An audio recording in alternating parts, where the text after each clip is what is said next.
a little dinner. We got an event planned, Q4. Stay tuned. We're going into the events business. Robbie, Andy, the boys. Shout out. 2 straight days, live stream straight from permissionless to Rollup TV. Coming to the #1 spot. Don't wait up.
The timeline. Feels good to be back. Welcome to Rollup TV. We are live on Friday, November 21st. We are at the Lambda House in Buenos Aires. Rob, how we doing, man? I'm good, man. It's been a long week, that's for sure. We just started. It's Friday. It's been a week. We're going to chat with our friend Lane from Near. Near's been great partners on the AI Super Cycle. Yes, guys, welcome to episode 11 of the AI Super Cycle. We are live from Buenos Aires. We will jump right in with Near. Yeah. I'm particularly excited for this one because privacy is hot. And Near is building are hot. Private AI, Near intents are especially hot. So, all right, guys, we're going to jump right into it. We'll be right back for a quick sec, and we'll go.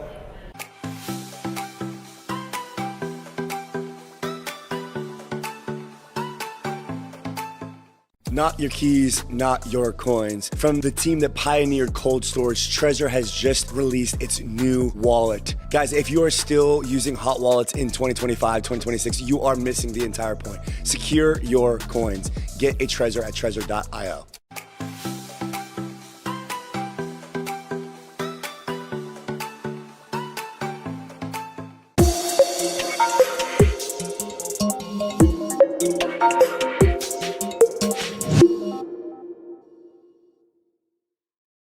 Wayne, welcome to the show, man. hell yeah, guys. Yeah, it's so good to be here. What a day we've had today.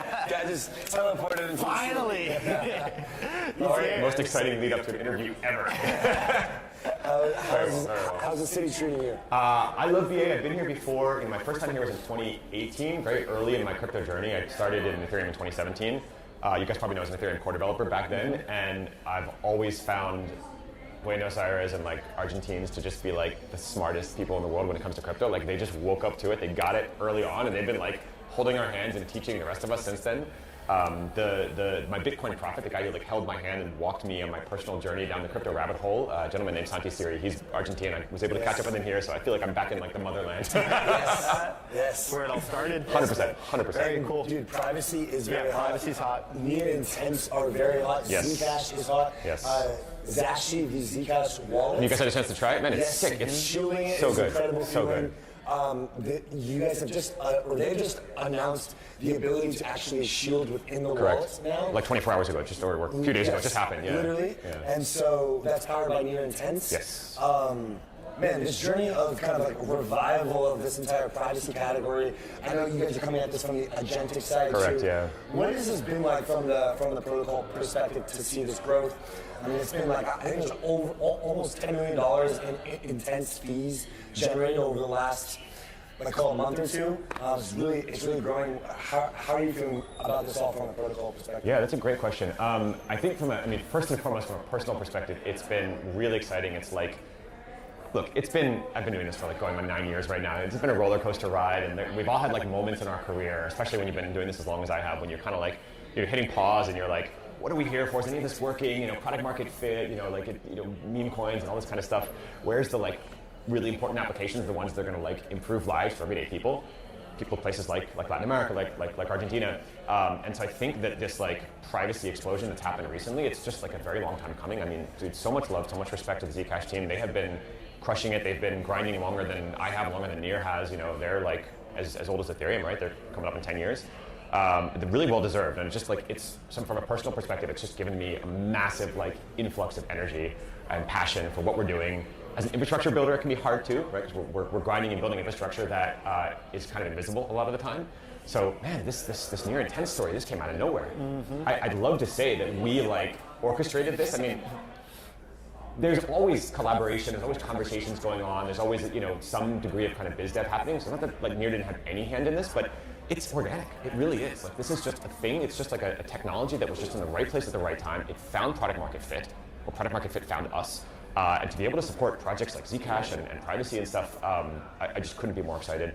Yeah. From a protocol perspective, that's a bit harder to say. Like, to be honest, we're still figuring it out what this means for Near as a protocol. I'm very focused on governance of Near, and like one of the things we need to figure out how to govern is like the fee switch on Near Intense if we decide to turn that on at some point, right? But it doesn't change anything in the core Near protocol. I think Near's been building towards this since the beginning, really. Well, so am I mistaken about the fees then? I think the fees are going to the solvers. There's no protocol level fee switch yet. Correct. Yeah. What's your reaction to some of the other fee switches that are currently floating around in governance forums, supposedly being turned on, the revenue meta? Yeah, I'm super boring when it comes to this stuff. Like, I know the whole, the joke that we've been making for years about how like you don't want to have any revenue, right? Because then like your valuation is more like made up number, and it's harder to raise money once you turn the fee switch on. But like I think it's just my crypto grandpa status. I've been doing this for so long. I want to see protocols and projects that are sustainable. That's more than just magic internet money.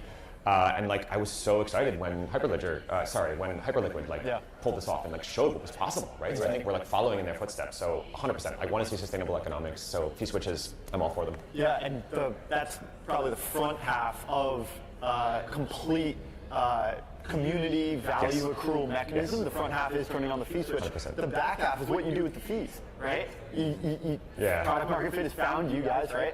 And so thankfully there is fees that are coming in, if it were to go turned on, because the product is being used by the market.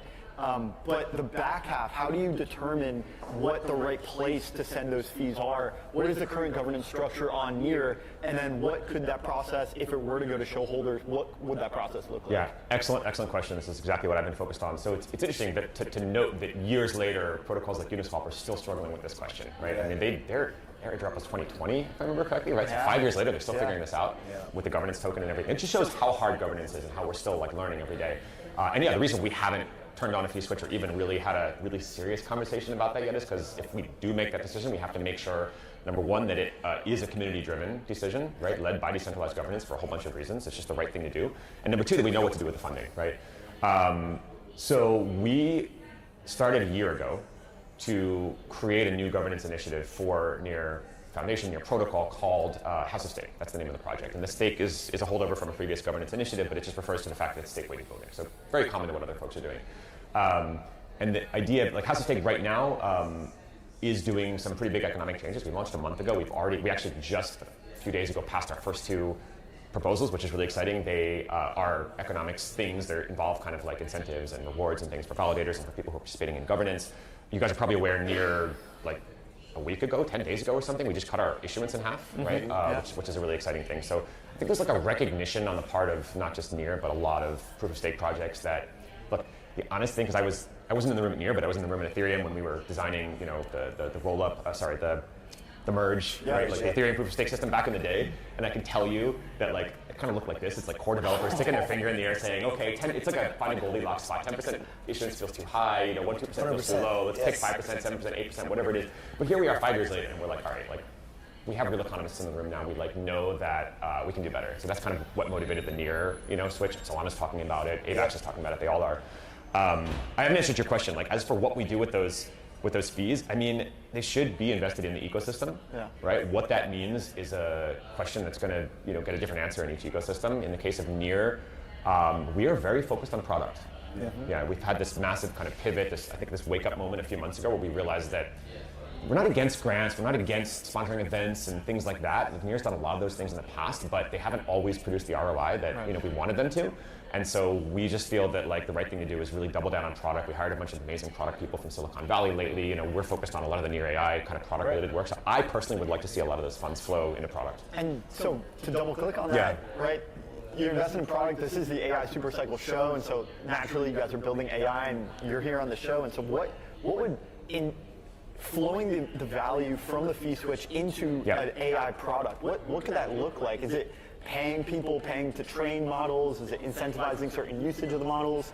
Generally, what do you think could be an incentive mechanism that would help to bolster the AI product? I think it's all the above. I think it's everything you said and more. And again, just full transparency, we're still figuring this out. I don't think we have like really solid answers here. I know you guys have spoken to Ilya, as well, and he shared a bit about his vision for this thing called DCML, right? Decentralized Confidential Machine Learning. It's a bit of a mouthful, but it's just kind of like a catch-all term for like all of the decentralized AI infrastructure that Near is investing in and building. And very much a big part of that vision is we need things like confidentiality, verifiability, privacy, right? That's at the center of it, but it's also verifiability in things like model training, right? Because we want to be able to run model, and Ilya spoke about like sleeper agents, things like that. We want to like know how the sausage is made and have like verifiable proofs of that. But one of the nice things you get when you have verifiability in both inference as well as in model training is you can actually have like content creators, people like you guys or anyone putting out content out there, actually be given a proof that the thing that they poured their energy and their financial capital, their sweat equity, et cetera, into building, into putting out in the world, like is included in this model, verifiably, provably, right? And then further, you can say, and also inference was performed upon it, right? And so to the extent that you have applications that are built on AI, that are revenue positive, right? You have this chain of custody, so to speak, right, where you can trace back and say that actually there was this set of content creators, this content that went into it, right, that was monetized, profits were earned, and so a piece of that should flow back to the original content creators. Very cool. Right? I think that that's the place I would like to see those revenues flow in the beginning, and just come up with a more sustainable model, because AI has broken the content creation model. It's the process of breaking it, right? Yeah, it definitely has. Yeah. Kind of switching gears into the privacy kind of realm, from the roots that you came into the space, and why does privacy matter to you? Oh, man, that's such a great question. Why does privacy matter to me? And look, I think what we need to understand, and it's, look, we're 10 years into this journey now in the case of Ethereum, actually almost 10 and a half years in the case of Ethereum. How many years has Bitcoin been around? 15 years, something like that, 15, 16 years, yeah. So we're beginning to forget, the message is getting a little bit diluted, but actually like Bitcoin, I'll start with Bitcoin because it was the first mover, right? Like it emerged in a particular place in a particular time. It was a particular kind of socioeconomic situation. Obviously, there was a response to like the global financial crisis, right? But it was also came out of the cypherpunk movement, and I was actually just because I was at the Cypherpunk Congress here a couple of days ago. I don't know if you guys had a chance to check that out. That event was epic.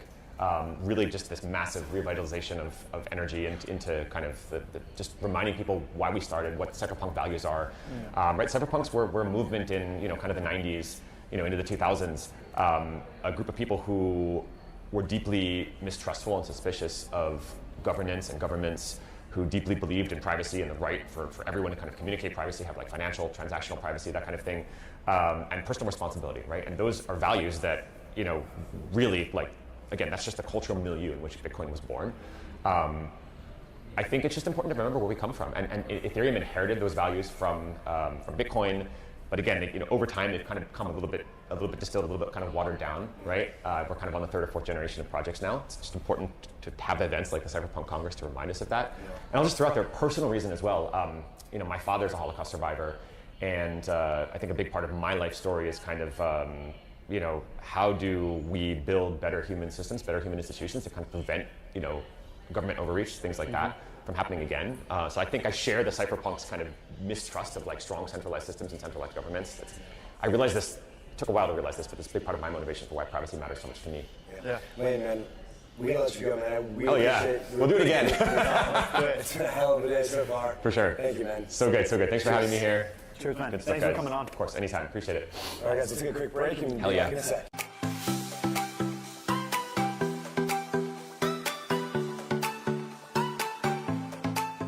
Yeet is built for big moments.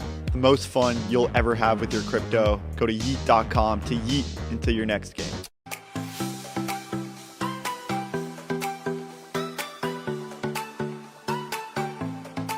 We have Matt, the CTO of Dune. What a week. DuneCon was a success. Great to have you on, man. How are you feeling about the whole week? It's been a journey. Yeah, thanks for having me first and foremost. It's amazing to be in Argentina. Yes. I'm actually happy to be here to practice my Spanish. I used to live in Spain for a couple of years, so I don't have a lot of opportunities to practice these days. Nice. Love it. Did you learn it in Spain, or did you practice before? Or? Well, I basically learned in Spain. Nice. So at a basic level. But yeah, it's amazing. I think it's an awesome location for a crypto conference. Obviously, Argentina is a huge market for crypto. Yeah. Yeah. Congrats on the success with Dune. I mean, you guys have. I remember we had Fred on in 2020 in like one of our first podcasts ever, and Dune was this tiny company, a handful of employees, getting the dashboards out.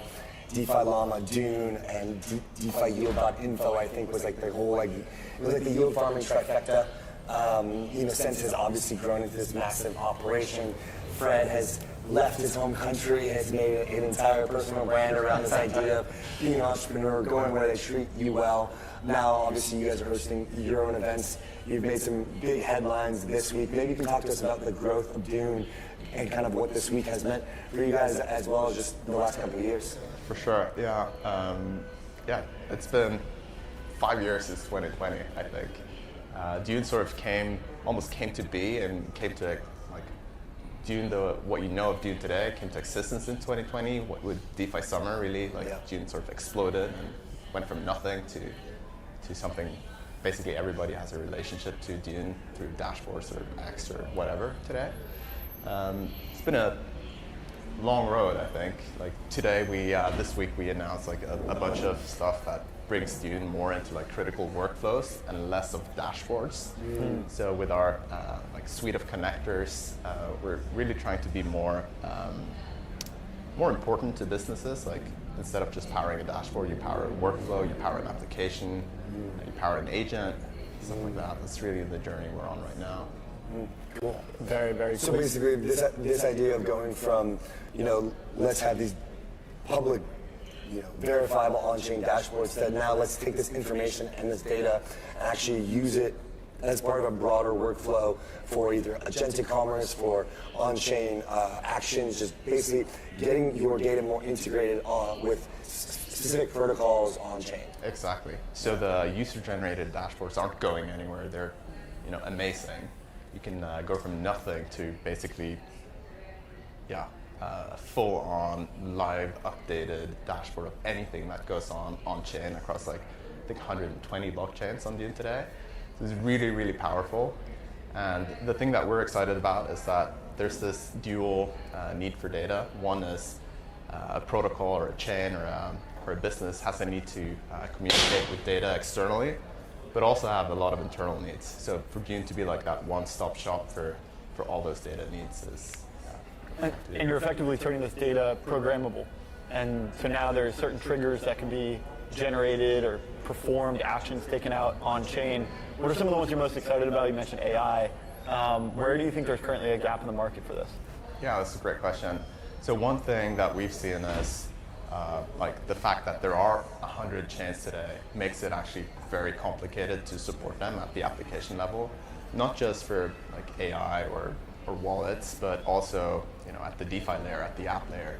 So we're really trying to abstract away a lot of this complexity because we're already sort of ingesting all of this data, already making data models that make sense across them. So that's one area where we've done a lot of work across Dune, but also our developer platform, Sim. Yeah. So you guys have this Dune agents now.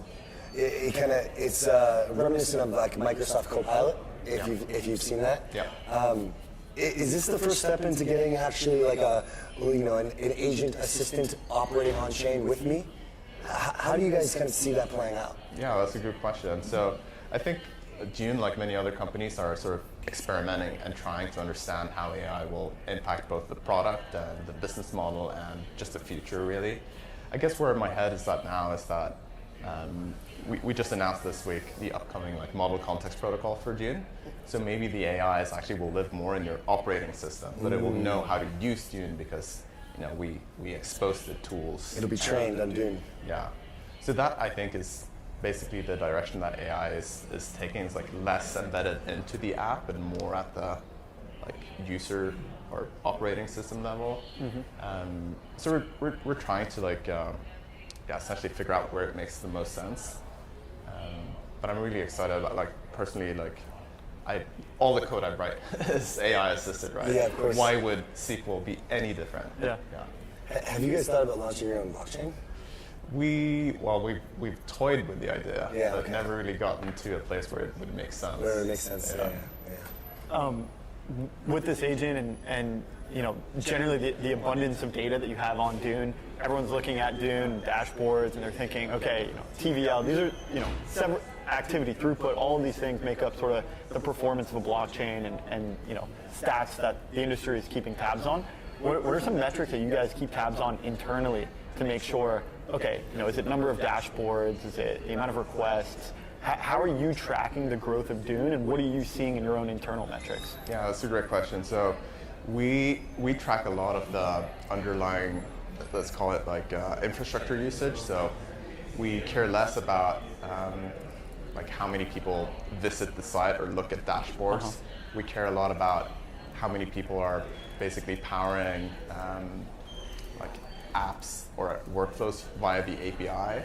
So when we're trying to figure out if something is like a particular chain integration or something is successful, we look at how many people are actually building something on top of this.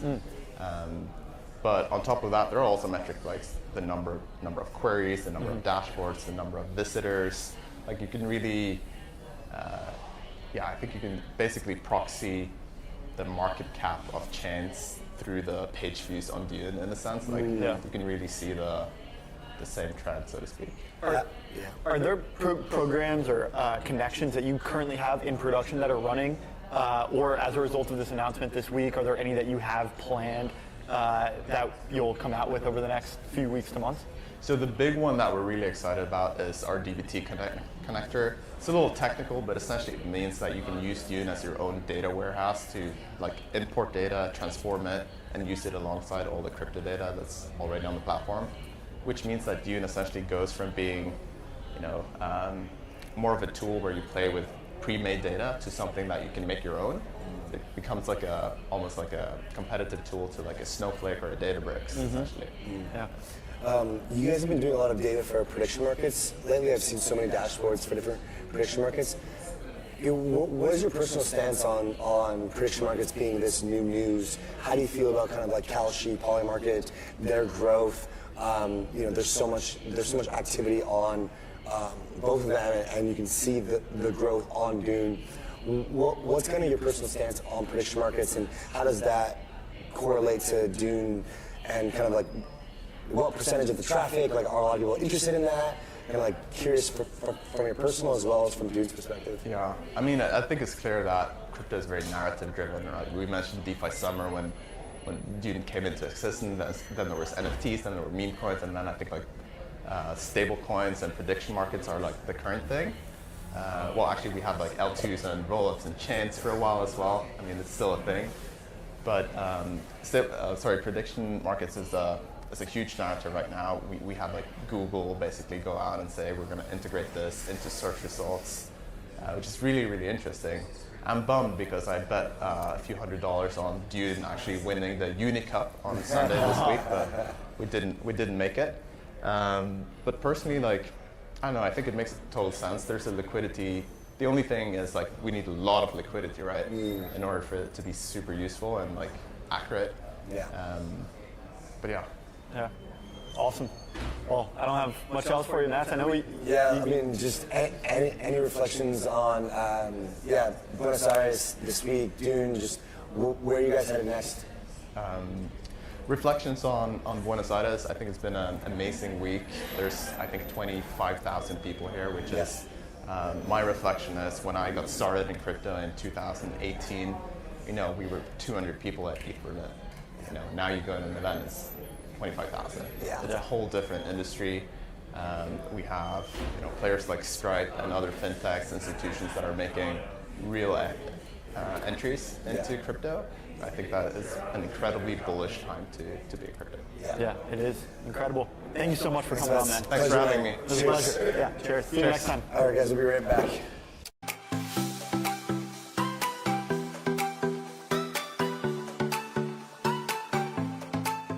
Go anywhere on-chain instantly with Relay.link. Relay is closing in on $10 billion transferred. Go to Relay.link to bridge your assets now.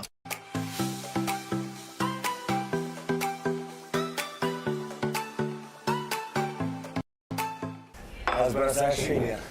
Amazing. Yeah, loving it here. This is great. Weather's amazing. It's much nicer than London. Is it your first time? It is my first time. Yeah. Okay, nice. Yeah. Same here. So yeah, it's cool. I've brought a friend from England to Brazil for the first time. South Brazil is a place close by here, and he's since completely left London. And Oh, really? he Moved to? fully moved I to don't blame him. Brazil. I'm considering it already. This is amazing. Yeah. I love it. Man, yeah, everyone wants to know when the MetaMask token is coming. That is the only point. That is the only reason why I brought you here today. Nothing technical, nothing else.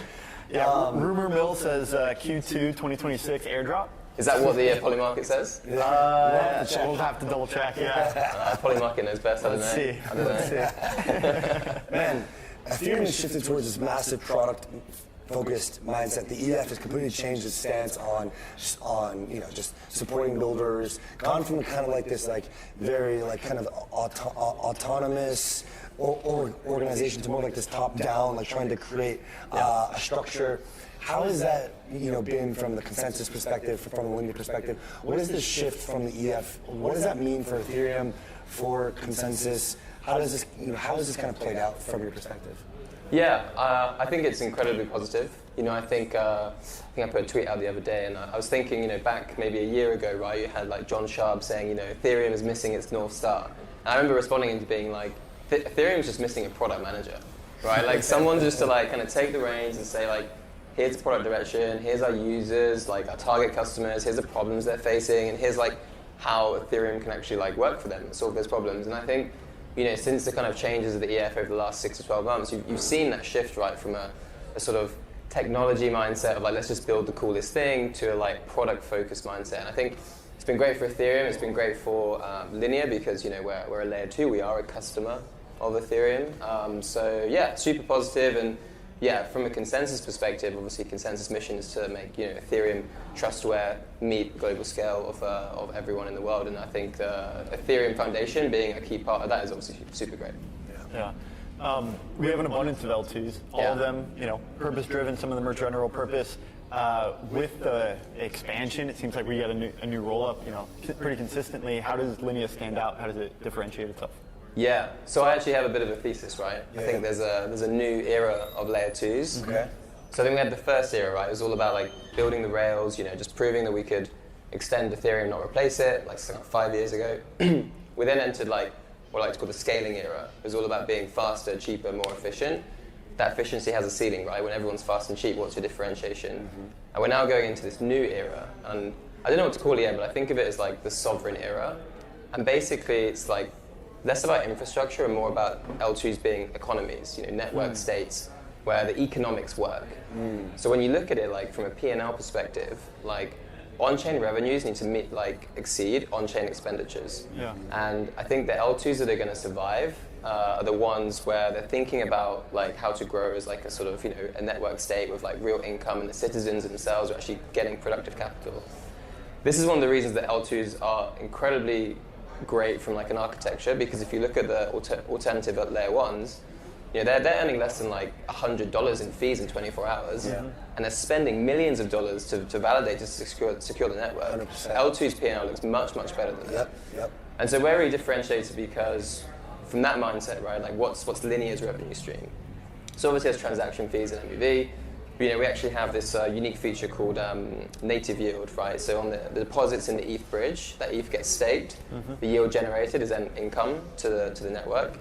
We have a native stablecoin, the MetaMask stablecoin MUSD. Obviously the T-bill yield these days, that's one of the biggest revenue generators in crypto. Enterprise license fees for people using the Linea stack. So there's all these there's many more as well, but all these sources of income are great because the actual economy then has a positive GDP. And on the expenditure side, again, Linea is the only like L2, like from a token perspective, it doesn't have a sort of supply overhang, right? There's no 40-50% going to the team or VCs, which creates this constant supply sort of price pressure. We have none of that. So if you look at it, the expenditures are very low. It's just core protocol development and ecosystem incentives that are positive ROI. And then all this revenue stream is coming in. So the L2s that are going to thrive in this next era, basically the ones who've really nailed down their like economics. Once again, we hear about the revenue meta. It just continues to pop up and up. Yeah. I'm curious how you balance this perspective of like the actual economics and building a profitable business and this kind of mindset with the technical goals, which would be effectively for all L2s to move stage 0, stage 1, stage 2 in kind of the L2 ranking world. How important is that compared to the kind of economic side? And perhaps you can kind of clue us in as to the latest developments on that technical side. Yeah, it's a good question. It all comes down to prioritization. Right. There's a reason, for example, the L2s, go back 3 years, I remember there was a bit of a push to like have decentralized L2s. Correct, yeah. And everyone pretty much unanimously said, right, we're going to deprioritize that performance. Because that's what the market was screaming, right? Users were telling us they wanted performance. We don't want decentralization. Now, obviously, the market evolves over time, and like now you're hearing things like privacy, right? Which I've been working on. I've been working on privacy for years. Like we built a privacy rollup in 2022 before building Linea. Yeah. Like we actually built. It's a bit of a side tangent, but I think it's interesting. Like we built a version of Tornado Cash that was regulated. This is in 2022. Now we didn't launch it because I was worried about we were getting sued by the SEC at the time. There's all these kind of things, but that technology is there, but no one really kind of screamed for the need. So we kind of just have to balance like product roadmap, moving to like stage 1 and stage 2, with obviously these things that are going to help Linea be successful. Because again, like Ethereum, right? It's all great having like values and ethos, but like if you don't have customers in the business, it's all to waste anyway. Yeah. So again, we prioritize this feature called native yield very recently because that's going to make Linea stand out.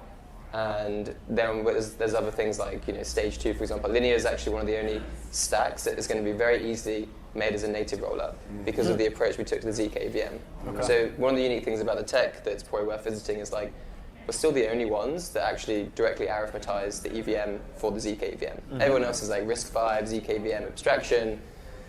The difference there is like, I like to say if you're doing like a open heart surgery, right? Like there's 2 things. You could have like a high precision scalpel, which is kind of like Linea, or you could have like a Swiss Army knife, which is like a ZK VM, right? Now, if you're in like the woods and you want to go camping, like you want the Swiss Army knife. It's good for lots of stuff. You don't want a high precision scalpel. Right. But if you want to just prove the EVM, like that's what we focused on and we're really good at it. So from a technology perspective, we also are very aligned with like the EVM spec and can be a native rollup. And I think that's kind of like a skipping. You can basically skip yourself to stage 2 just from being a native rollup. And that's a really exciting transition that I think a lot of rollups are thinking about. They're weighing some of the positives, the negatives. Give us your thesis on native rollups. Why did you choose to build in this direction? Because have obviously embraced building this directly into the Linea protocol. Yeah. What about native rollups made it so exciting that you chose this direction? Yeah, I mean, we actually kind of made the decision years ago that we were just going to build as close as we could to the EVM. Like, again, this has been like a 5-year, 6-year bet for us. We said, right, there's the EVM, everyone's building a different, there's optimistic rollups, there was non-EVM ZK rollups. We just said we're going to build the best ZK EVM, and we've been doing that for 5-6 years. And one of the reasons for that is that we want to be as close to the L1 as possible, kind of in many ways anticipating what I think is happening now, which is this reconsolidation back to Ethereum. It was inevitable, right? And I think our positioning was, again, as part of consensus, right? Like, if Ethereum could scale on its own without L2s, we wouldn't build the L2. Right. We don't care. We just want to see Ethereum successful. We think Linea has a core part to play in that. And native rollups have kind of been a happenstance, right? I mean, we were talking about these kind of pre-compiled years ago in EIPs as well. I think Vitalik proposed something like 3-4 years ago to the like of native rollups. So EVM and EVM was always an understanding, but yeah, again, it's all about us being as close as you can to the L1 because Ethereum is what makes L2s great, so kind of going in 2 different directions is not going to help. And before we move off native rollups, can you just remind our audience, because we've been in New York, we've been talking to the suits, we've been talking about a lot of financial concepts and Clarity Act and all these things. Yeah. We talked about native rollups. We actually had a big native rollups live stream a little while ago, but remind our audience, what are native rollups at a high level, and what value do they provide? Yeah, so when you think of like an L2, you can break it down. There's sequencing of transactions, there's the execution of those transactions, so how they actually get executed like on the blockchain itself. You also have data availability, and for true rollups, they use the Ethereum DA layer itself. Right. And then you have settlement.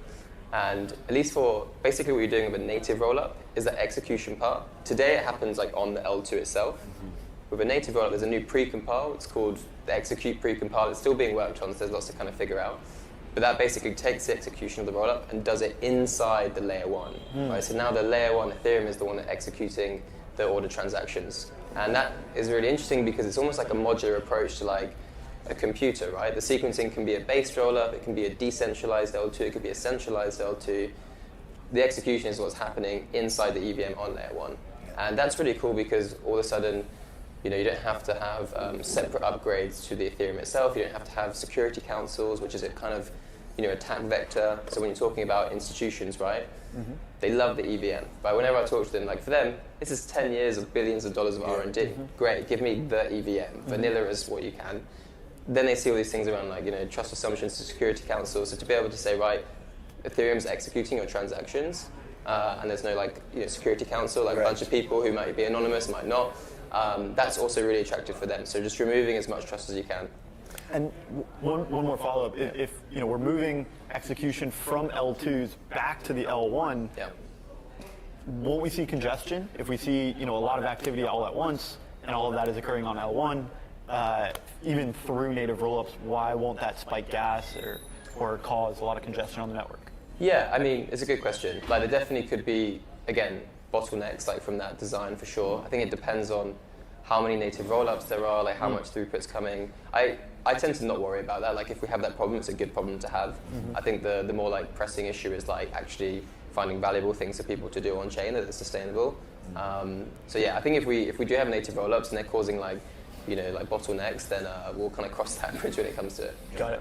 Declan, we're running really short time windows here. Last thing for you. We're kind of like juxtaposing the 2 weeks ago in New York City at SmartCon Chainlink's event. Yep. It was literally like JP Morgan, DTCC, Fed, White House, and then here at Devconnect it's like hard tech. It's very much builder oriented. Yep. What is kind of Linea's role in terms of integrating these two worlds, right? Like we see, like Chainlink is succeeding successfully in a massive way right now because they're kind of standing in between like both worlds and really bringing them together. What is your stance with Linea and consensus in this realm? Yeah, so we've been anticipating this for a while. We're actually probably one of the other organizations that are best positioned to do this. The brand of consensus is known and trusted by all of these institutions. We're talking to all these institutions. Everything we actually did, even with Linea, right? If you look back, you can see those design decisions, right? Linea is not a DAO, right? Because enterprises, they don't like DAOs, right? Linea is a consortium. It's something that enterprises understand. It connects to the crypto native world because you can still have accountability and speed and transparency, but you also have this like model that's very familiar with institutions. So yeah, we're doing a great job right now, like educating and bringing those like big corporations on chain. I will say there's probably like a window right now where if we're not careful and we're complacent, Ethereum could still lose, right? That's the reality. There's decisions being made probably in the next 6 to 12 months that they're gonna decide the future of this space enormously, potentially forever. I think there's probably a one-way door happening right now because, again, you spoke about the likes of DTCC, like Euroclear, Swift, these kind of entities, right? Where they decide to put their blockchain operations, whether that's on an L2, on Ethereum, or build their own. Or build their own. L2. That is going to be like, believe it or not, again, there's probably like 3 or 4 companies, organizations, protocols that really drive the existing world, and I think, making sure they land in a crypto-native way that aligns with the ethos of like, again, what we believe is part of Ethereum is super important. Yeah. Declan, thanks for your time, man. Pleasure. Appreciate you, man. Appreciate it. Have a great week.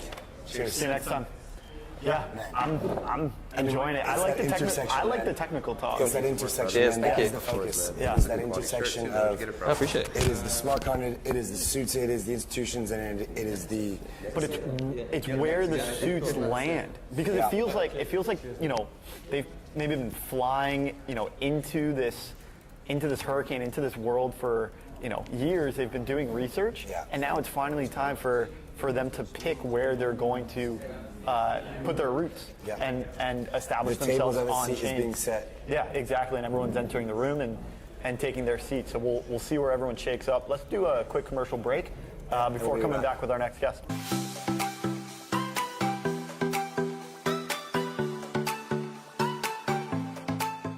Money shouldn't wait for Mondays. Following its real upgrade, Polygon is now one of the fastest chains for stablecoin transfers and payments.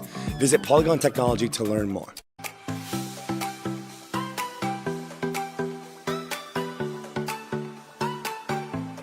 Guys, welcome to Buenos Aires. Thank you. How's the city treating you? Great. I mean, I've been walking around. Feels very safe around here. Yeah. All these trees near the park. Went for a nice run in the morning down near the water. Nice. Yeah. So definitely, the coffee's great. Coffee is great. Did you see the animals just outside? No. Patagonian maras? Yeah. They look like capybaras. They look like really big bunnies. Before you guys get out of here, definitely check them out. They're like just graves just outside there in the Wild. Nice. Yeah. Wow, we'll go take a look after. Nice. Yeah. Well, I think it's your first time on the show. It is, yeah. So we'd love to just get a quick intro about yourself, Totally. what you do with Mark and the Super Chain, and just, Cool. I'm Eli. I lead half the product team, protocol lead. Relatively small team of PMs. We basically divide ourselves. Chain level and below is what my team focuses on, and then our ecosystem team focuses more application layer, asset layer. So a lot of things I work on, especially with Mark, are around interoperability, scalability, fee markets, proof systems. Basically, how do we enable all of the applications on the chain to be fast, cheap, and offer great user experiences? Beautiful, beautiful. I saw your tweet, Mark. It was I think if we spend less time talking about the values of Ethereum and more time talking about the value proposition of Ethereum, we'd get farther. You've been known to have these types of tweets, Mark. It's maybe been a year since you've been on, or 6 months. Maybe just catch up to speed, guys. What's the latest on the Super Chain? Obviously, we've seen tons of success from some chains there, and we've also just seen different developments happening in terms of narratives and in terms of the mindset of Ethereum. It feels like it's kind of coming back to the L1 in many ways. People are really kind of rallying behind this kind of synchronization. Catch us up here. Totally. Time is definitely a pendulum.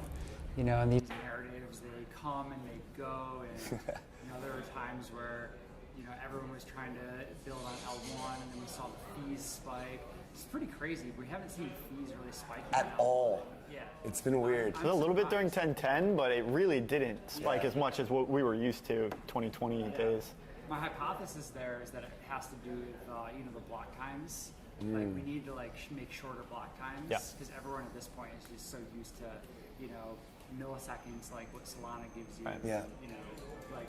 With OP Stack we have flash blocks, so inspired a little bit by Solana trying to stream transaction confirmation back to the users. Yeah. But the narratives, they come and they go, and it's really important to stay convicted in long-term vision. We believe in scaling Ethereum. We believe that we can bring everyone in the world on chain. Yeah. We think that we can do this with the OP stack. Obviously, it's a lot of work, but we have learned a lot. Running a blockchain in production is a lot more difficult than you would expect. Just upgrading it, coordinating with L1, constantly having alerting running and having your monitoring and run books. And yeah, it's been a really exciting ride.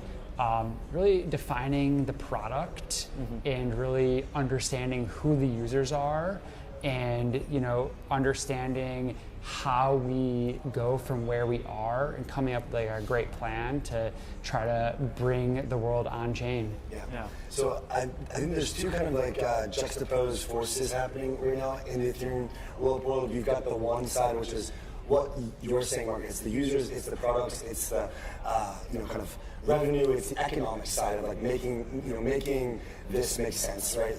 You've got these proof of stake L1s that are cutting their inflation down. They're realizing that, we don't really need to spend this much capital on security. It's kind of a meme, yada yada. So that whole thing is happening, and L2s have a big advantage there compared to L1s. But still trying to figure out what that consistent revenue is, what that on-chain business is. There's neobanks, there's kind of more hyper gambling stuff, there's stable coins, there's RWA kind of yields. So all of that is happening and is a big focus. And then you've got the whole all right, let's get to stage 1 and to stage 2 and to build these hyper resilient systems. So So I'm curious from both your perspectives how you guys kind of balance these two forces. What is the prioritization schedule like for optimism for the superchain, and just generally how you're thinking about these two ideas? Yeah, I think at a high level, ultimately goes back to who the users are and what the use cases are. And while there are critically important things around building robust, resilient systems, getting to stage 2 over time, doing that for the sake of doing that just fundamentally does not make sense for many, many different use cases. So it's really a question of sort of like, what is the right balance? What is the right progression here? How do we sort of start where we are today and slowly but surely move in a direction where we're simultaneously solving user problems and customer problems while also building this robust, resilient world that we are all hoping to get to eventually? If we just sort of like launch chains at stage 2 and say, hey, you can come be a stage 2, totally trust us Rollup, but it's super expensive, it's slow, you can't scale your chain, like, great, you built a perfectly decentralized chain that no one can actually use, and it's really a matter of finding a balance between these two things, investing in the right technical areas, working with the right technical partners to make sure that as these chains do continue to scale, we're not just re-centralizing everything, and we can approach sort of both of them in the most efficient way. That was Fuel V1. Fuel V1 was a stage 2 rollout. No one used it because there wasn't much of a value proposition for you to use it. Totally. Right?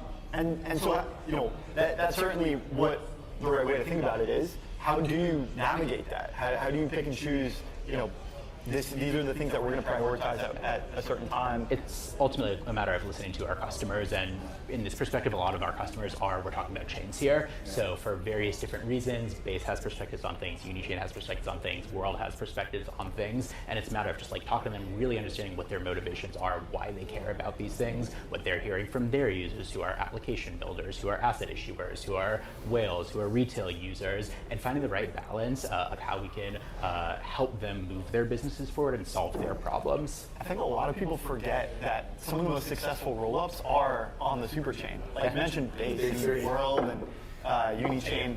What is the relationship with these customers now? How are they using superchain? And generally, how has the progression of these rollups evolved from when they first started using the superchain up until now? I'll take it. Yeah, so they're all our paying customers. Yeah, you can look on chain, right? The data is all on chain. That's what I love about this industry is that you can just go poke around and see what's happening. Just look on chain, everything is there. Don't listen to what everyone's talking about on X, look on chain, that's where the real alpha is. Yeah. So yeah, I mean, they're our paying customers and we work very closely with them, we help them solve problems. We are trying to build out the most compelling blockchain platform for people that want to launch chains in all of crypto. That's our goal. But I think you do point out a great thing is everyone knows these names, but they don't necessarily associate them with optimism and the super chain, and this is something that we know is a problem internally and it's something that we're focused on, helping to like build more of that brand association so that companies that are looking to launch chains, they see what Base is doing, they see what Unichain is doing, they associate that with the OP stack, they want to come work with us, and really the fundamental reason that we care about this, obviously revenue, but one of the major benefits of being an open source project is that things that Base is doing in the protocol layer accrue value to every other chain in the super chain, so the more of these big customers that we have all building on the super chain, it's very much like a positive sum protocol improvement, and it just improves the networks for everyone. So how excited are you guys about the upcoming Ethereum upgrade? I know that a lot of superchain chains are very, you say Ethereum aligned, use Ethereum for DA, and it's scaling. How important is that for you guys? It's very important. Blobs, more blobs are good. We're going to be getting lots of blobs coming Q4. Into early next year. We're going to be ramping up the number of blobs that Ethereum provides. So yeah, this is going to unlock the ability to scale more and process more transactions on L2. So very excited about that. Yeah, and I think it's still early because there's still a lot of features that we need to ship on L2. There's still a lot of features that need to be shipped in L1. I've been following along a little bit with like lean Ethereum. What's your take on that? The promise of shorter slot times is very faster finality is very appealing. would really love to have the Ethereum Foundation, someone from their product team to reach out to us to ask us what our problems are and how they can solve them. Well, that's my one ask. Yeah, we have Ethereum people coming on over the next, this whole week. What are your problems? What are your problems? We'll relay them. We need faster finality. Right. For interop or for?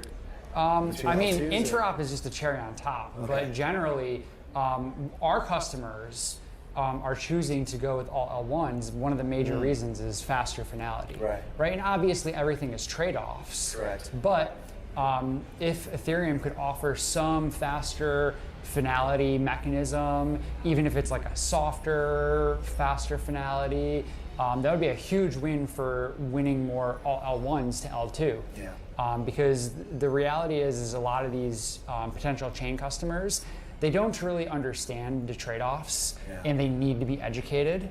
And just like the meme of fast finality is so strong that you can't really be like, oh, but if it was World War III, like the network would progress and they're under a network partition, like they're gonna be like, what? And so from the use case perspective of something like perps or something like that is a highly financialized, important information, or asset transfers, et cetera, these institutions or these customers, they're looking for that instant confirmation, non-reversible kind of like aspect of fast finality. They don't even want this kind of like reorg window. They just want like the guarantee as fast as possible. Yeah, I mean, we should aim to replicate the experience that they have today and make it better. Yeah. And I think about when I use a payment network, like I click the button and then it sends. And like that's what we need to get to, where we shouldn't be displaying to the user that like, oh, this hasn't finalized yet and stuff like that.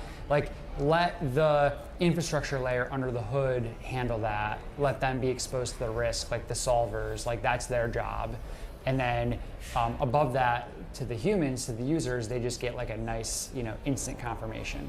Ultimately, if we want to bring the world on chain, we have to make it so unbelievably easy that they don't even think about these things. They don't have to know what a confirmation is. They click buttons in a UI like they do today. They gain all of the advantages of doing it in decentralized systems and on chain, but they don't need to know all of the technical details, all of the terminology around this. 100%. And the other thing that the Ethereum kind of Foundation has announced this week is this privacy effort. How do you guys kind of again, these narratives can come and they go, right? I mean, it's just like, take us back to 2015 and then Zcash is pumping, now everyone's like privacy, and I think this is very, very integrated with what you guys are saying. These institutions, these folks, they want privacy because that's what we're all used to, right? So how are you guys, what's your take on this stance from Ethereum? How are you guys thinking about this from the super chain? Yeah, I love it. I talk to banks, fintechs, payment companies. Every single one of them asks about privacy, what our privacy solutions are, how this differs from their infrastructure today. You start to ask a couple probing questions. What do you need to be private? What are your compliance obligations? They don't really have answers to this, and because it's fundamentally such a different mental model for them from operating in a centralized hosted service running on AWS where everything is by default private, then to move to a fully public, transparent chain, I think it's going to take us a little while to really understand what the fundamental requirements around privacy are. But at the same time, the Ethereum Foundation pushing to do privacy means that the two of these things are happening together as we're really refining those requirements for customers to understand what they mean by privacy. All of the technical pieces are also being built at the same time that allow us to start to put these two things together and really start to onboard more of these institutions and fintechs. One interesting thing to just call out very explicitly is with privacy, people are getting confused about who the user is. So there's more like OG people in the space. They want privacy in the sense where literally no one else in the universe can know except for them. And whereas a lot of these institutions, they want to have a backdoor. And I would make the claim that both of these are privacy, and I think it's perfectly fine to build both of them. And I think that there's like a lot of controversy going on. For example, privacy pools has like this layer where it's a compliance layer in front of it. And I think that's great because it's going to increase adoption.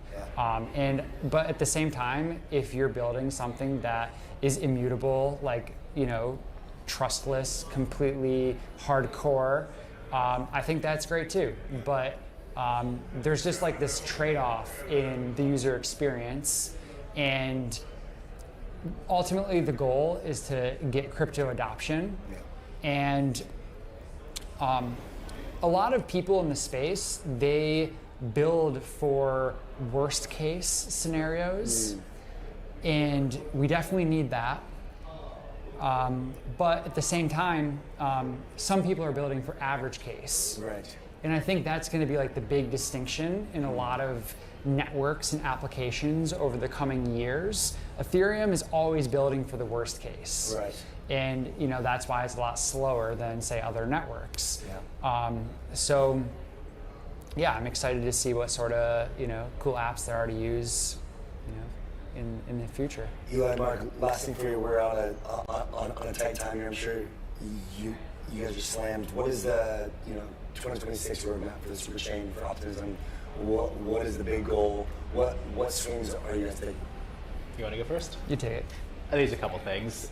Unlocking near infinite horizontal scalability for chains, where you have a single chain or a single branded chain. They're able to horizontally scale to tens of gigagas by launching multiple, think of them as shards. User experience, single chain, everything just kind of works behind the scenes, all enabled by protocol level interop on the OP stack. That's one. Second big one is starting to onboard many more of these institutions and hundreds of millions of consumers through those institutions. What that probably starts to look like is that users are earning yield for balances held in their existing fintech applications. Maybe they know it's on chain, maybe they don't know it's on chain, but they're receiving unique value props that are only enabled by doing things on chain. Yep. Hopefully we'll have 3, 4, 5, 10 of those types of customers rolling out in the next year. Maybe they're doing this on OP mainnet, existing chains, maybe they're launching their own chains. There's a lot of different ways that can play out. And I think maybe the biggest question here is not just what can the superchain do for Ethereum or the role of the superchain in Ethereum, but how can the superchain and the OP stack help Ethereum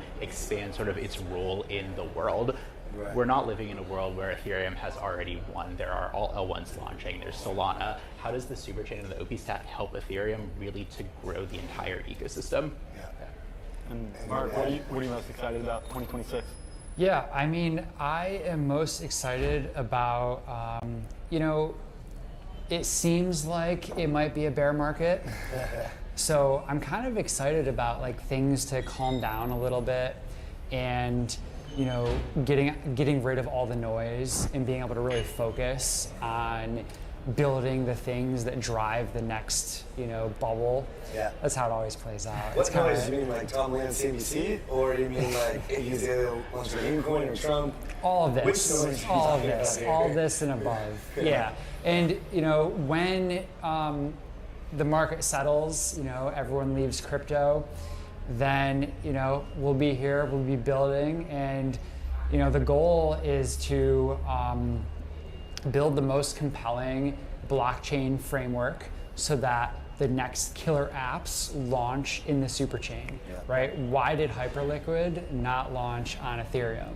Like this, as an Ethereum person, this really bothers me, but at the same time, I'm not gonna sit here and complain that, obviously Ethereum was the place to launch. It's like, no. Yeah. Like every person that says that, they need to be kicked out of Ethereum. Or like they need to not have a platform.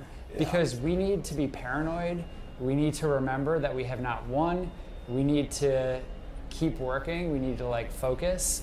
Competition is tough out there. So we need to build the platform that allows for the killer app of 2027 to be built in the superchain. Yeah. Guys, thank you so much. Thanks for coming on. Pleasure, guys. Thanks a lot. Thank you. Cheers. Cheers. Thanks a lot. Yeah. See you next time. Thanks, guys. Guys, we'll keep it rolling. Yeah. Couple hours in. Labs are up. Yeah, L2s and horizontally Get some sunlight. with infinite scalability. Up next, I think we'll have Mike here from Talus. We'll take a quick commercial break and get up to it.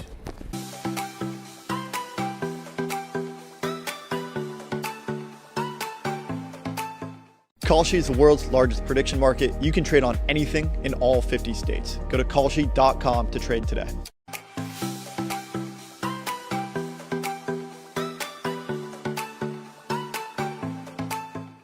are back from commercial with Mike. How's it going, guys? How are you enjoying VA? I'm sure you've been here before. Yeah, I've been here.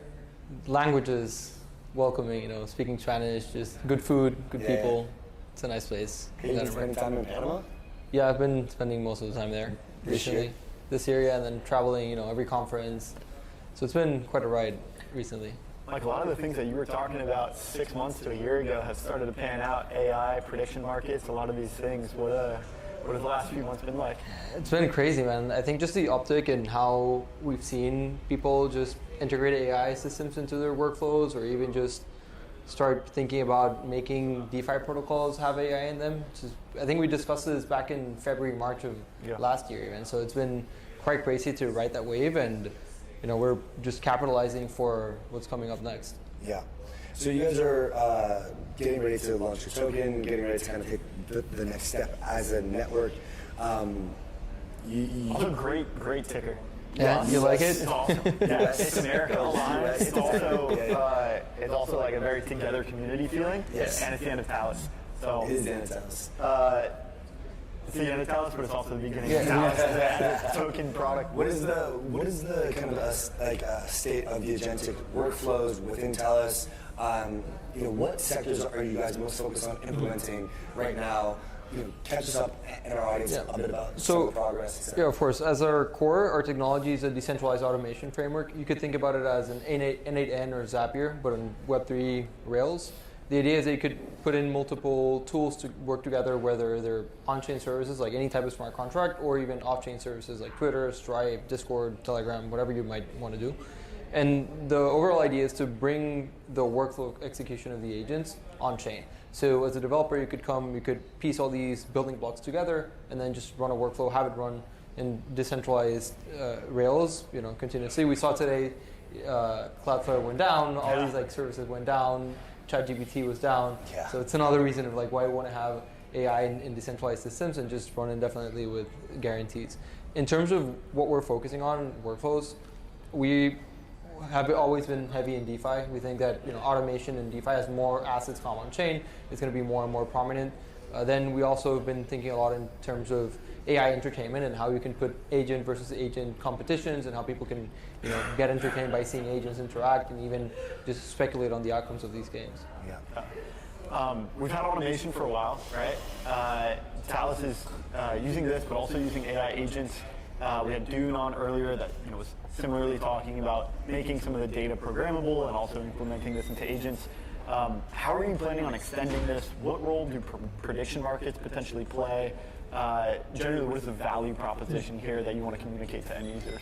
Yeah, so the prediction market component comes from our application that we're incubating, where I was talking about agent versus agent gaming and markets, where you could have agents compete against one another in structured competitions that developers or anybody could come and develop in the platform, and then people and humans or even other agents can speculate on the outcomes, and these games get resolved in prediction markets. So I think it's a novel use case of how you could leverage the attention economy within AI.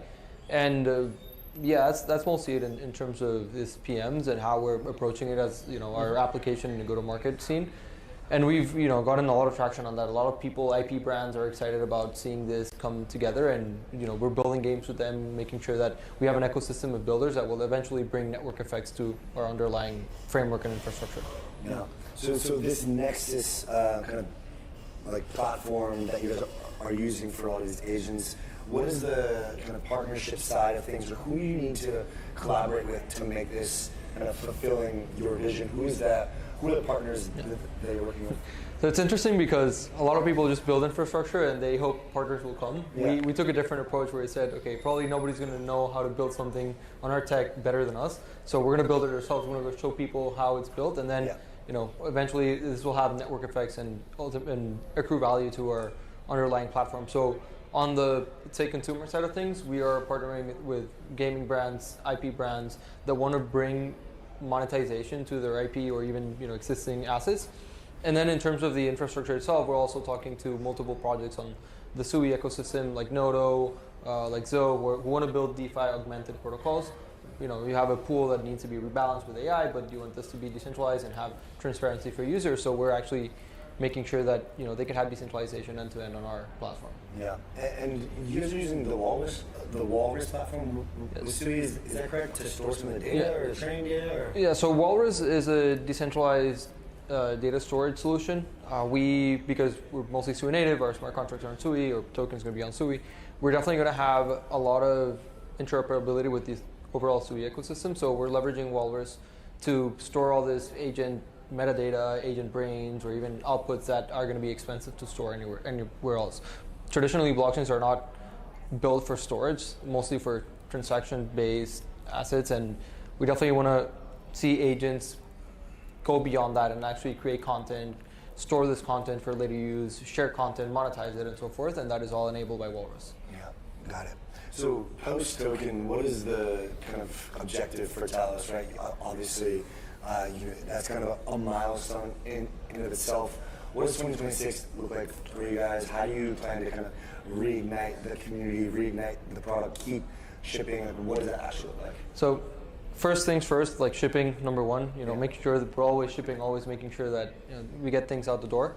If I would have to summarize what I envision 2026 to be like in one word, is adoption. Mm-hmm. Token is the end of the word Talus, but it's the beginning of the growth of the ecosystem, and launching the platform, making sure that we can showcase our technology, making sure that developers and other wider audiences can really understand and come and build, so we could create these network effects and actually have a platform that gets adopted, that could be meaningful for users, that can drive revenue for the protocol, and ultimately to benefit the token holders. Last thing from us, if you have to give one message to the community today about the future of AI, crypto, this entire sector, what it's like to be a builder in there, an investor in there, what would you tell them? Whether things to watch out for, what the most exciting parts of the sector is, where the value is going to increase, and give us a message about this sector that we haven't heard before. So first things first, I wouldn't pay attention to the market. I think it's very easy to get distracted and seeing token prices go down, and I'm not an expert. I always try to focus on building and thinking long term. So ultimately the market's going to be there. Ultimately it's going to go up. So just if you keep your mind into surviving this whole wave, you're going to be well off. I do think that another thing to keep an eye out is the execution layer of agents. We've seen compute, we've seen data storage, we've seen what else, like different types of models, but ultimately the value accrues in the execution side of things, where you're going to be able to pay an agent to execute something, or you just do your homework, or just run any type of workflow. That's where people are going to be spending money on, and that's what we're trying to capitalize. So, I always like to think and explain that agents are going to be the holy grail, and it's not models are going to be smart and they're going to keep getting smarter, but ultimately you're going to have agents that will run with tools that will actually execute your workflows, that will make your life easier, and so forth. Awesome. Mike, thanks so much, man. Absolute pleasure. Have a great week. Yeah, likewise, guys. Awesome, Great seeing you. Cheers. See you again soon. All right, guys, we're going to take another quick break. See you in a sec.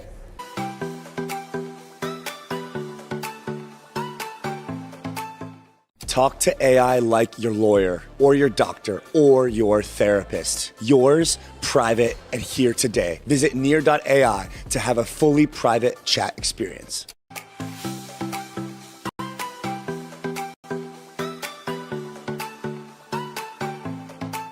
Well, it was an absolute pleasure at SmartCon a couple weeks ago. Oh man, I'm glad you guys were there. Did you miss it? Oh no, I was there. It was a great time. I didn't see you. Must have been It was tremendous. Meetings in the back rooms every single half hour. Man, it was a blur. It really was. There was people everywhere. There was 3 different floors of things going on. We were on the 3rd floor. I gave a couple panels, so it was a great time. Man, I think what Chainlink has done so well is actually bring together the DeFi native world and be friends from the largest institutions and push an educational effort there while also securing the DeFi world. Yeah. Talk to us a bit about the strategy here. I know that you're focused more on kind of the institutional side of things. Sure. How does that kind of coalesce with this, DeFi world here at Devconnect? It's very kind of developer and builder oriented. Yeah, for sure. And I've been in this industry for about 8 years, so I'm pretty DeFi native. But kind of bridging the gap, so to speak, and bringing the institutional players over. I would say SmartCon this year was a great example of of actually seeing this happen and play out in real time. We actually had institutional players talking about tokenization and working with DeFi players that have been building these vital pieces of infrastructure for years. And then you see things like our partners over at Aave, and their recent launch with Aave Horizon. They're working with very large asset issuers out there and institutional players, and like really bringing this value on chain like we've always envisioned and planned for. So I really see the convergence just kind of naturally happening now. I think there's a couple of factors of why that is now, but it's really exciting to be kind of part of that process and maturity. Yeah. Why do you think it's happening now of all times? Is it regulation? Is it technology, engineering? I think, yeah, it's a bit of both. So obviously there's been some positive changes in regulation, specifically in the States, that have kind of eased people's minds and maybe accelerated the competitive aspects of it. So, especially in the States, you really want to be first in business, get that first to market edge. And now that the tensions have eased a bit, this is kind of really calms some minds, opens some doors. On top of, these institutions, it's not like just because regulation was kind of something in their way, it's not like they haven't been exploring, they haven't been testing things out, they haven't been talking. They certainly have, and they've been putting the years of effort and study in. They've been, looking at all different types of options and infrastructure. They've been putting together proof of concepts, but now it's actually time to go live, go on prod. Yeah. We spoke to Sergey. It was a tremendous conversation. He was really fired up about confidential compute, CRE as well. What do these new launches bring to these institutions? Because, and we've talked about it, we did a couple weeks ago as well, you really are approaching it from both sides. And the benefit of that is that whether you're coming at it from the DeFi angle or the institutional angle, you end up finding Chainlink as the gateway to the other side. And so I'm just curious about what these new additions are going to bring to the entire Chainlink stack. Yeah, no, great call out. And I'll just touch on CRE or Chainlink runtime environment for full. And folks often look at this as a new product launch, but actually it really isn't. This is the next iteration of Chainlink architecture. And what it allows folks to do is to build those type of compliance tooling, build the aspects of confidential compute, really have those bells and whistles that the institutional players need to hit their compliance check boxes, have the privacy of their user base on chain, and still kind of actually play within the regulatory environments appropriately. Previously, if you needed something with Chainlink, you had to come to Chainlink Labs to have that developed. Now CRE, Chainlink Runtime Environment, these developers at the institutions, they have a CLI. They jump right in. They're actually coding Chainlink oracles themselves now. So this is like a much more open development platform and a more true form and vision of what Chainlink's always aimed to be. Yeah, and how do you think about actually solving the problems that the institutions face, right? So, there's a lot of talk here in Buenos Aires about privacy, about lean Ethereum, about scaling, building on-chain actual businesses and companies, and really kind of creating this new economy. But the old economy or the current economy, it firmly exists and it firmly is trying to come on chain. What problems are you trying to solve for these institutions? Like maybe better asked, what is the real use cases that they are after, and what is kind of Fugazi on the headlines? Sure. So in terms of real use cases, and folks talk about interoperability a lot, right? And we, of course, we have our CCIP cross-chain interoperability protocol connects blockchains.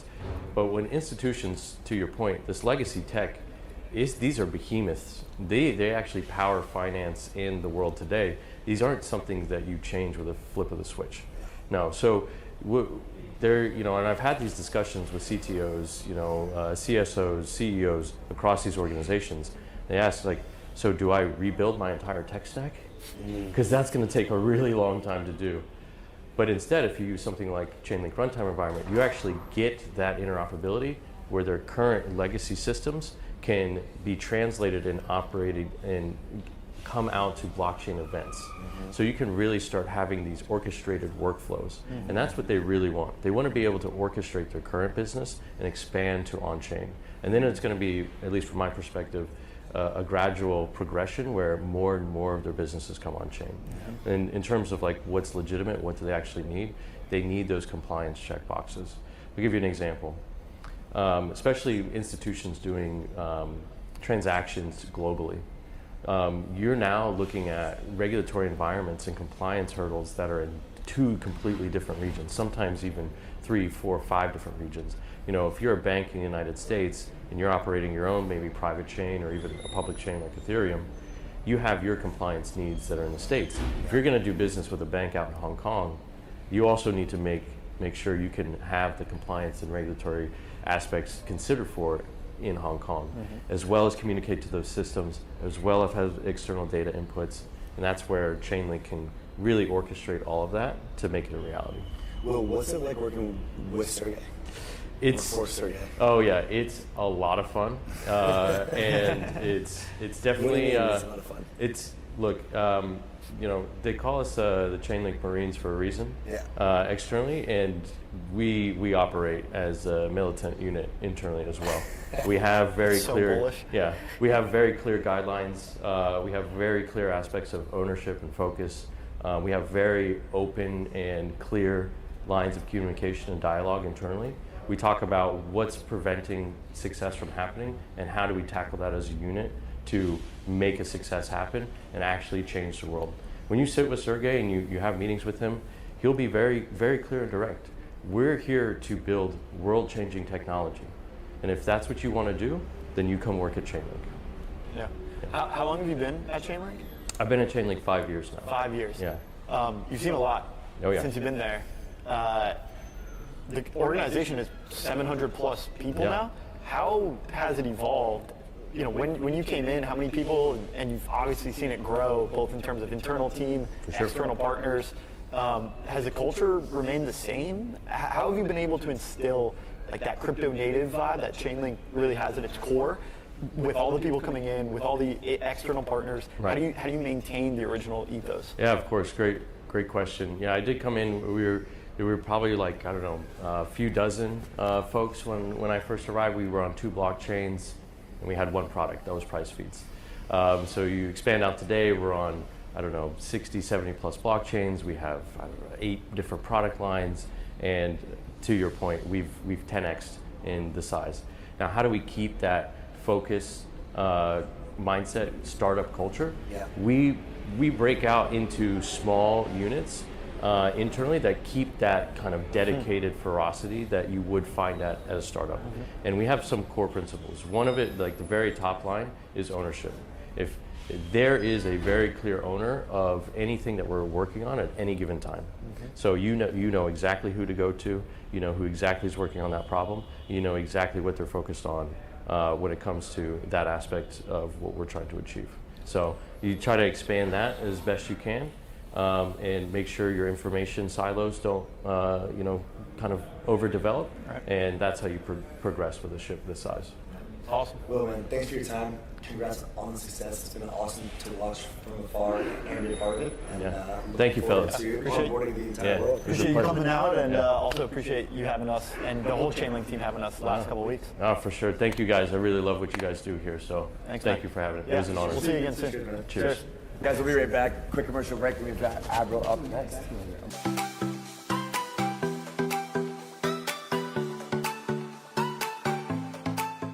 Hibachi is fast and private perps trading, secured by ZK with Celestia underneath. Go to hibachi.xyz to start trading today.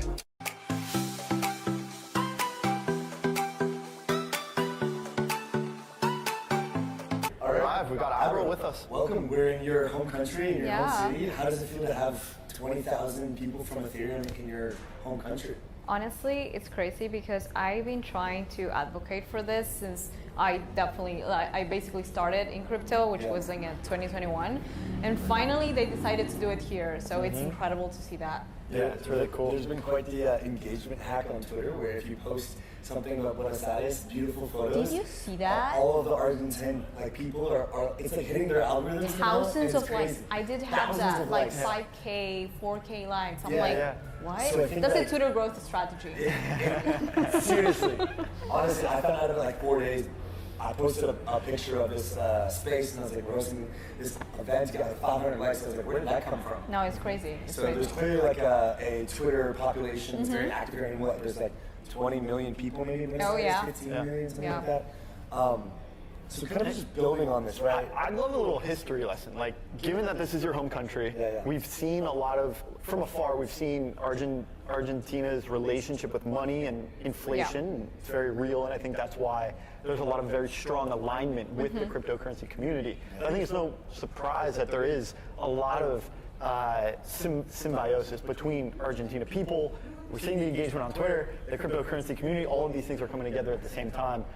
Can you just kind of take us back in time? Like, what happened? How did we get here? Yes, for sure. I can tell you a little bit about my story and probably millions of Argentinians' story as well. Yeah. So basically, back in 2020, we had 211% of inflation annually, if I don't remember wrong.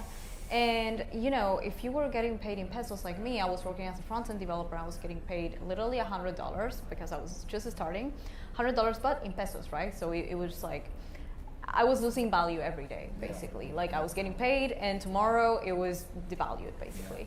So I was wondering, how can I access to dollars? It was impossible. I was 17, and if you wanted to access to buy dollars in a legal way, in a bank, the limit per month was $200, which is crazy. I mean, if you wanted to buy more, it was impossible, right? Even if you had everything on place, bank account, etc., you could never do that.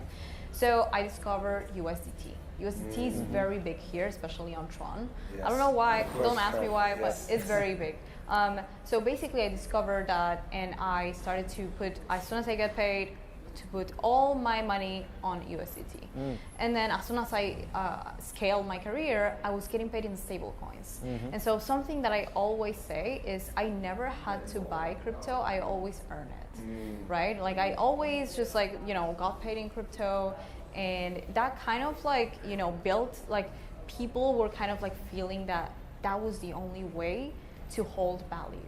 And so I literally boarded my grandma into it. Literally. I started to send money to my family in USDT, and they started to hold different crypto, and I think it started to grow over the years, and now we're here, right? Now it's big, and I think after Devconnect we're going to see a new wave of people that are going to get onboarded for sure. Yeah, I mean, so we're here at the Lambda House. Fede and their team have done so much work in the government here and with policymakers. It seems like the core idea still comes back down to the basic fundamentals of storing value with stable coins, sending money, and just kind of having an alternative to the government regime. This goes for Turkey. This goes for even every emerging Western market. For sure. But it even goes for the U.S. It goes for the euro. It's for the pound. It just comes back to wanting to hold that value. How do you think that we onboard more and more people into stablecoins in Argentina? Is it just a marketing thing? Is it education? What would you want to see from the Ethereum community to onboard more people here?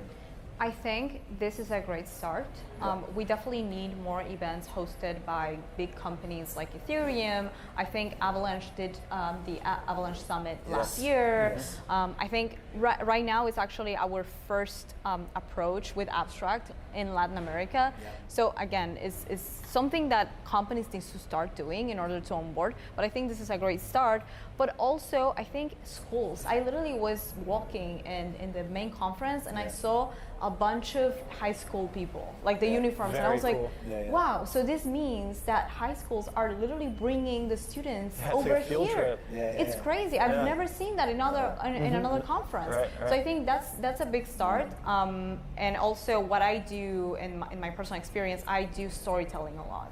That's my way to approach. That's my personal brand. Yeah, it is all. It's just storytelling. Relatable. Literally, I went to SF a couple weeks ago. I talked to this very Silicon Valley AI people. They were like, crypto's bullshit. I don't believe it. This gambling.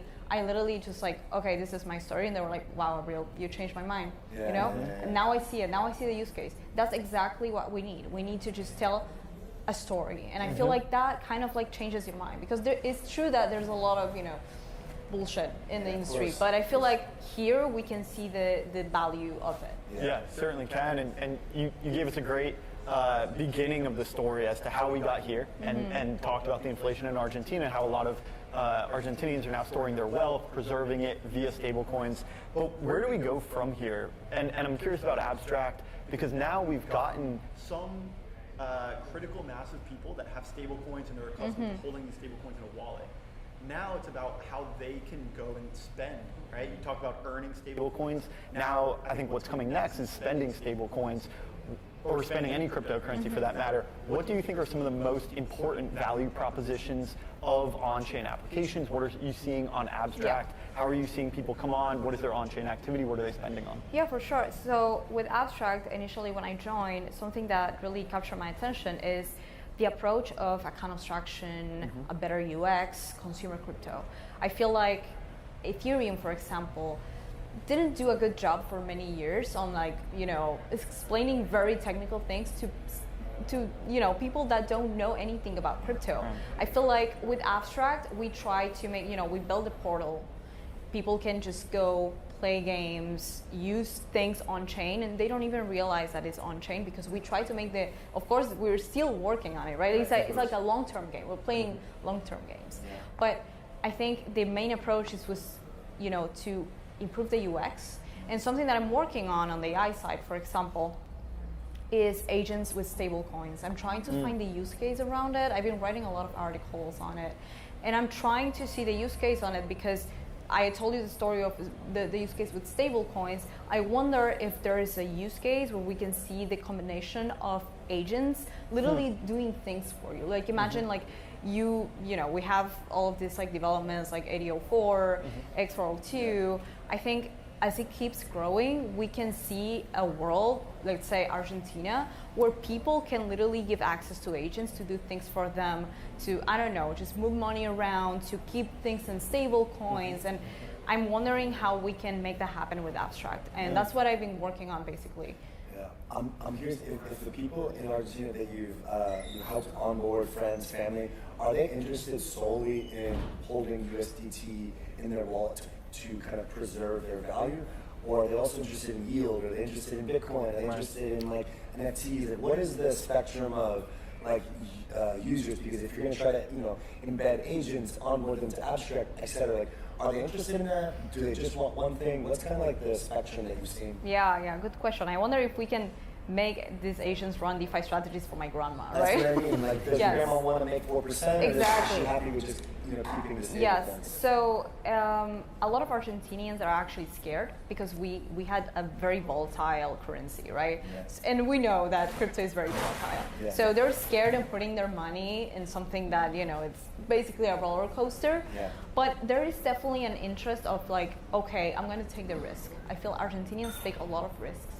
especially in financial stuff. Yeah. And so, yeah, I actually, like, my grandma was like, hey, do you think I could make money putting some dollars in ETH? And I was like, I think in the long term, you will definitely make money. And it's a good, you know, it's at least a little bit. Yeah. And she took the risk and put some money on ETH and Bitcoin. Yeah. And I feel like a lot of Argentinians are definitely open to it. And that's why I'm curious about the use case of agents running, as you say, like yield, DeFi strategies, staking. So, yeah. Okay. Well, yeah. My last thing is, what is your call to action to the Ethereum community for Argentina, for onboarding? What do you have to say to the audience about your country and about what this means to you? What I'll say, and there's a lot of people that know already this, there's so many talented people. Companies should hire more Argentinians. Companies should invest more in running this kind of events here, in hiring Argentinians, in funding Argentinian companies. A lot of people are focused on Asia and, you know, like the US. There's so much opportunity if you actually want to make a change in the industry. So much opportunity here. So I will say any company that is watching this and is trying to find talent and find real use case and talent, go to Argentina or even Brazil, Colombia. All the emerging markets are full with this valuable use cases, and it's worth taking a look at that. Absolutely. Abril, thanks so much for coming on. It was yeah, a pleasure. thank you so much. Thank you. Yeah, all the people here. Yeah. It's been an awesome week, so yeah, look for forward sure. to more. Yeah. Thanks, we'll see you next time. Bye. All right, guys, we'll take a quick break and we will be right back.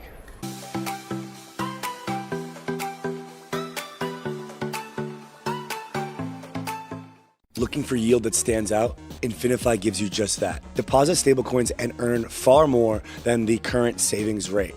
Infinify is a battle-tested, reliable DeFi platform that is ready to go. Head to infinify.xyz.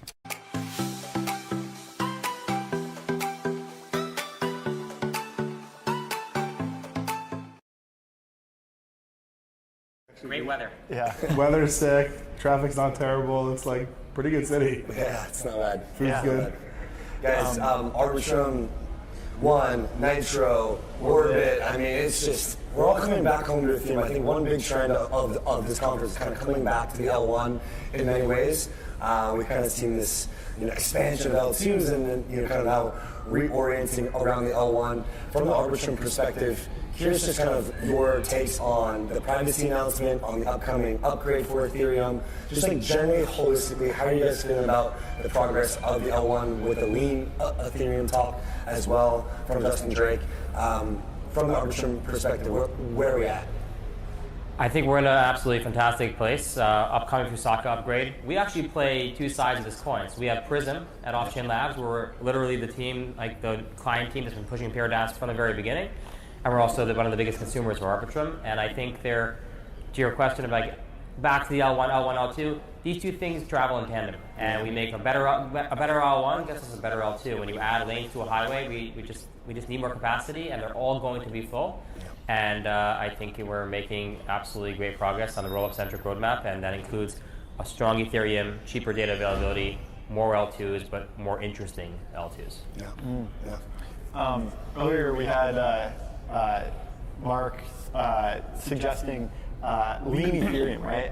And because you guys are consumers and customers of Ethereum, and Arbitrum is, I'm curious if you were, speaking to the decision makers in Ethereum. I'm sure you have these conversations as well. What would you ask of them? Is this greater capacity? Is there certain more specific aspects of Ethereum that you would like to see improved? What are you looking for out of Ethereum these days?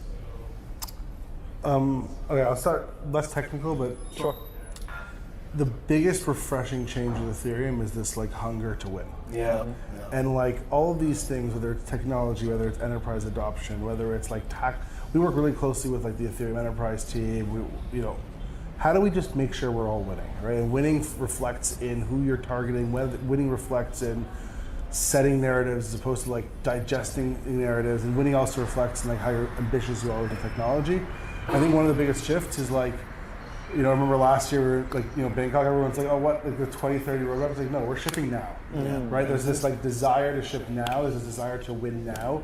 The L1, L2 relationships, I think, have never been stronger, very symbiotic. Again, just because we add more capacity to the L1, the whole world is not going to live on a single chain. The question is, how do we make this experience for users unified, secured, censorship resistant, keep those values flowing in a way that the L2s can push the boundaries? One of the things that we think Stylus is this huge unlock for the Ethereum ecosystem, right? Enterprises, they're all not going to learn Solidity, right? We want them all to be able to come on chain, use Ethereum under the hood, and that's how we think about it. That's what we play on the Arbitrum side. So I think the thing I want from Ethereum is just keep this focused mentality across enterprise, institutional adoption, privacy, product, technology. Just focus, keep this winning energy, because it's contagious and it's really enthusiastic. It is.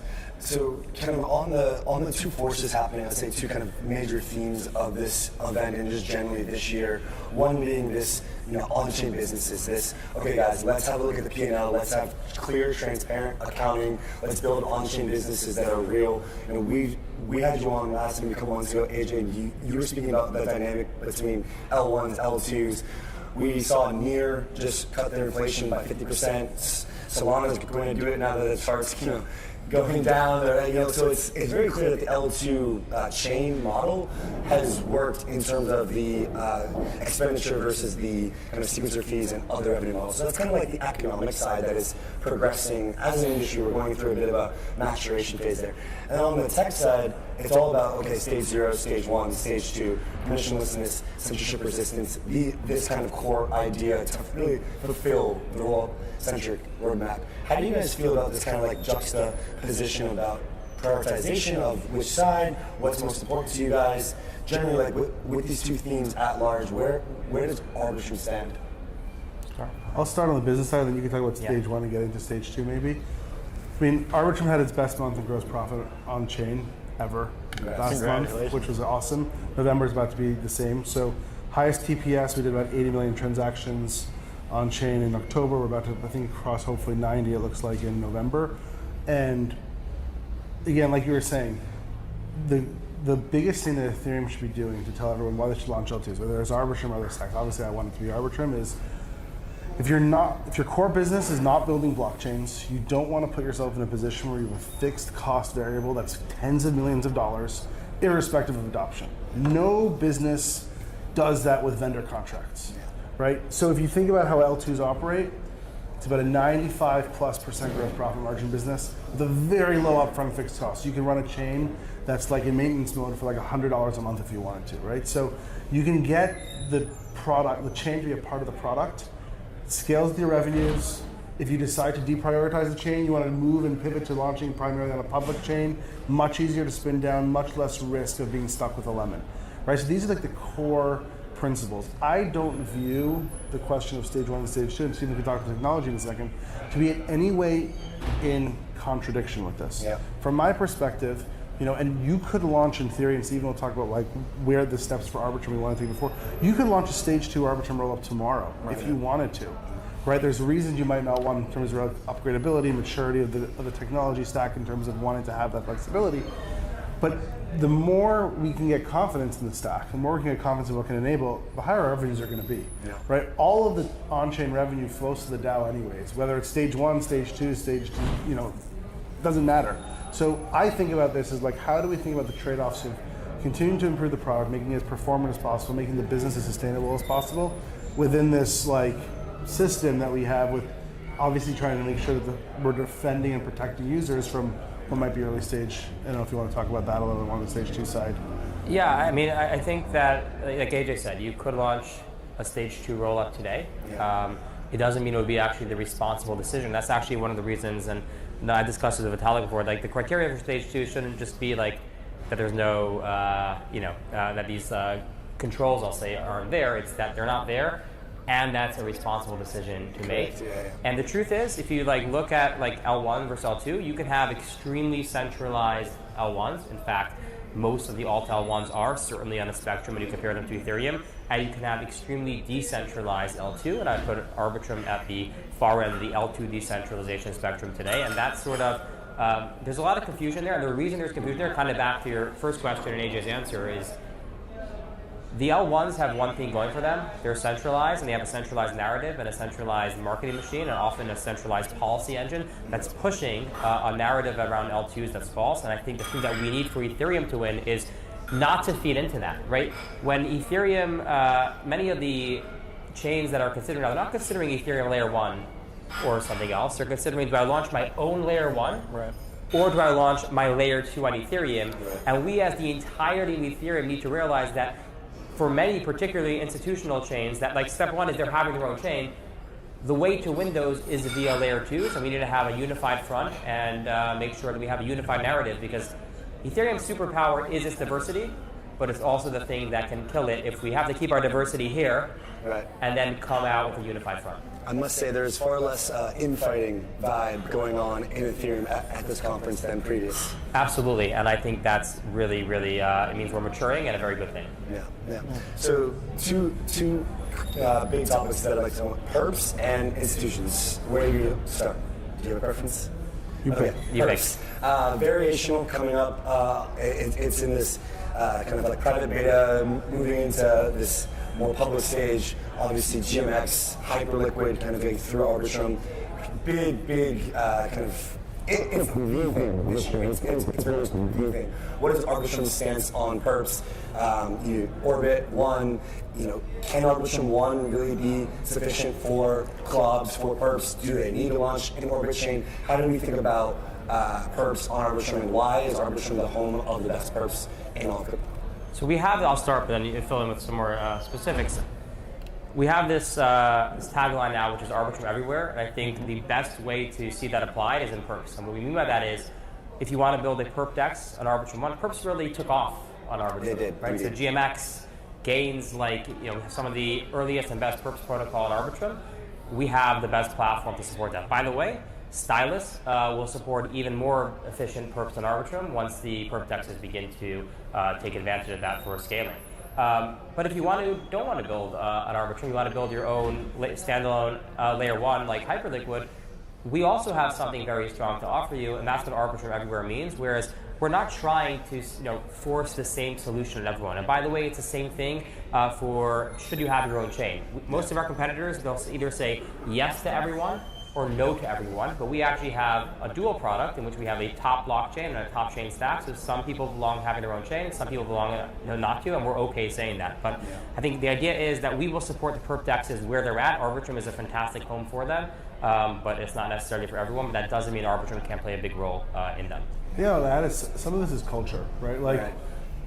The last 2 years before, I would say Hyperliquid's airdrop, so I guess 3 years ago to 1 year ago, basically, no one was talking about perps, and except Arbitrum, right? Our whole thesis has been we are going to take the best DeFi primitives, find the best DeFi builders, and match them as TradFi comes on chain with liquidity and users. And that's always been our goal. It's why we partnered with Robinhood. It's part of our broader strategy, right? So if you look at Hyperliquid, they're sourcing all liquidity from Arbitrum. ZK Lighter, which is a ZK rollup, I think, don't quote me on this, I could be wrong, but I'm pretty sure most of the liquidity flows in from Arbitrum. Ostium, Variational, GMX, Gains, Vertex, all starting their homes on Arbitrum, and we're going to continue to see more and more of this. And a lot of this is the flexibility of our stack, right? So like Steven said, we want to support you everywhere. Yeah. So if you're Ethereal, you want to use USDE and you need your own chain in order to really have that be the native asset of the ecosystem, all right, great. Launch a layer 3 on Arbitrum, have easy onboarding, right, for all of your users.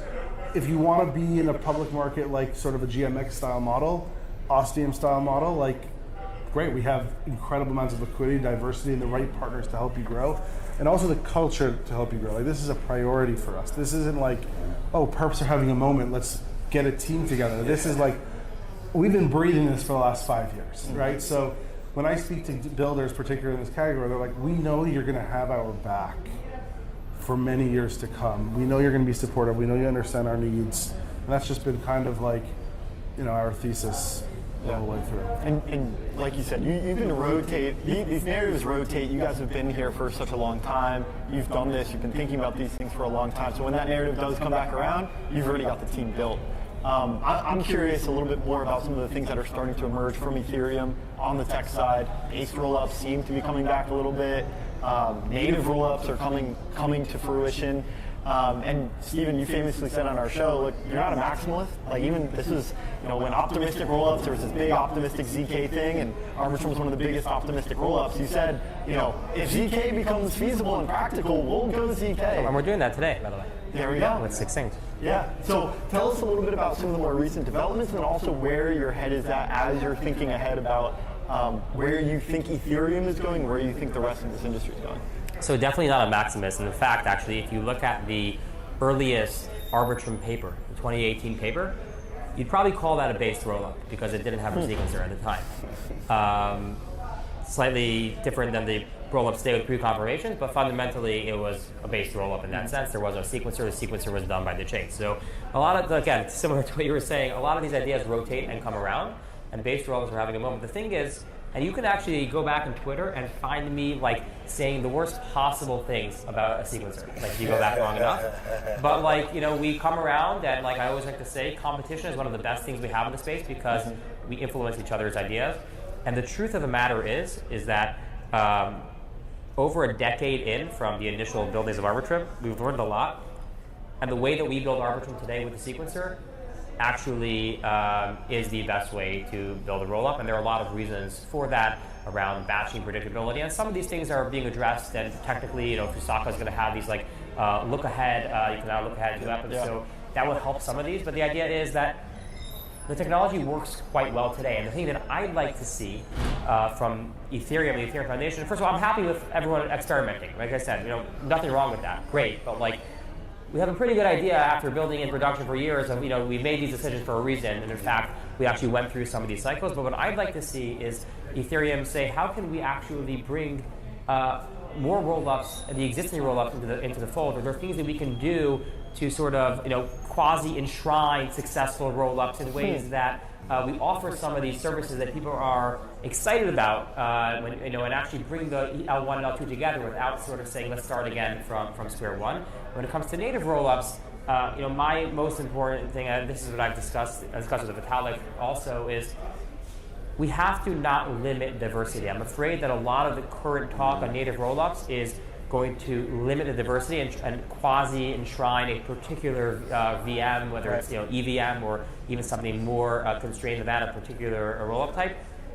Ethereum's strength is the diversity, and that's not just Arbitrum. We have Stylus, Cairo from Starkware. You have so many different rollups experimenting all over the stack. And the idea that we should somehow limit that is not a good idea. I think the thing we can do is kind of have, is there a nucleus that we can share? Are there some opcodes we can add to the chain for, say, EVM proving that everyone will benefit from, but that only works for the context of, and then you can actually extend it and build the rest of your rollup from there. If we're going to sort of try to limit diversity, that's anti-everything, in my opinion, that's made Ethereum successful. AJ, anything to add? Just kind of roadmap, 2026, what's on your mind? Yeah, I mean, on the Arbitrum side, we're the two things that we've been very consistent on are customizability and scalability. So our whole thesis with like our chain product in particular, like a lot of people were like trying to get into ROP uniform chains. We never thought that was the core thing. We think there's going to be like 1, 2, 3, 5 core public economic hubs, let's say at L2s, and you're starting to see those form out. And then people who want their own chain, a lot of them are going to want customizations. And this goes back to what you were saying earlier about institutions.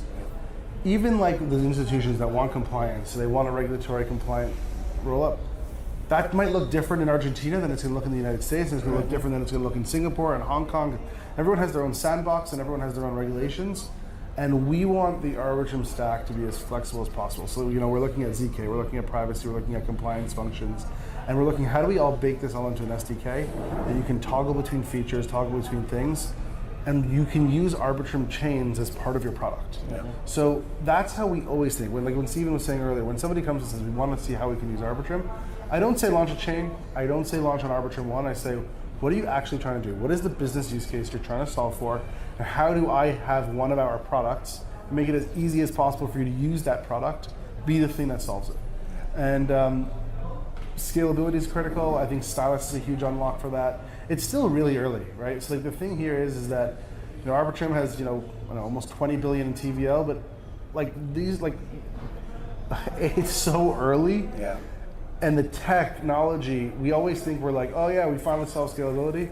Now it's going to be customizations. And then when we solve customizations for that scalability, it's going to be more scalability. Yeah. We're always trying, and I think that's sort of maybe been our brand, is like staying ahead of the curve on these things. And also being principled about it. Like Stylus is not the popular narrative today, but we believe it. Perps wasn't the popular narrative when we started pushing it, and the idea is if you believe in something, not that we're always right, but we have conviction in it, we'll keep building it, and the narrative will often come around. But if you're constantly chasing the current narrative, by the time you've caught up to it, it's already moved on to the next one. You got that right.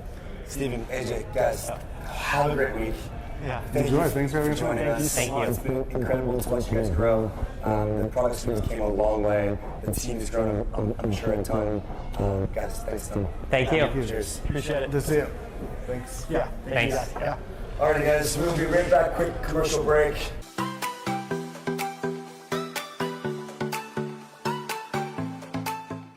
Open, stable, borderless. Frax is building the next generation of stablecoin infrastructure for the digital finance era. Visit frax.com to learn more today.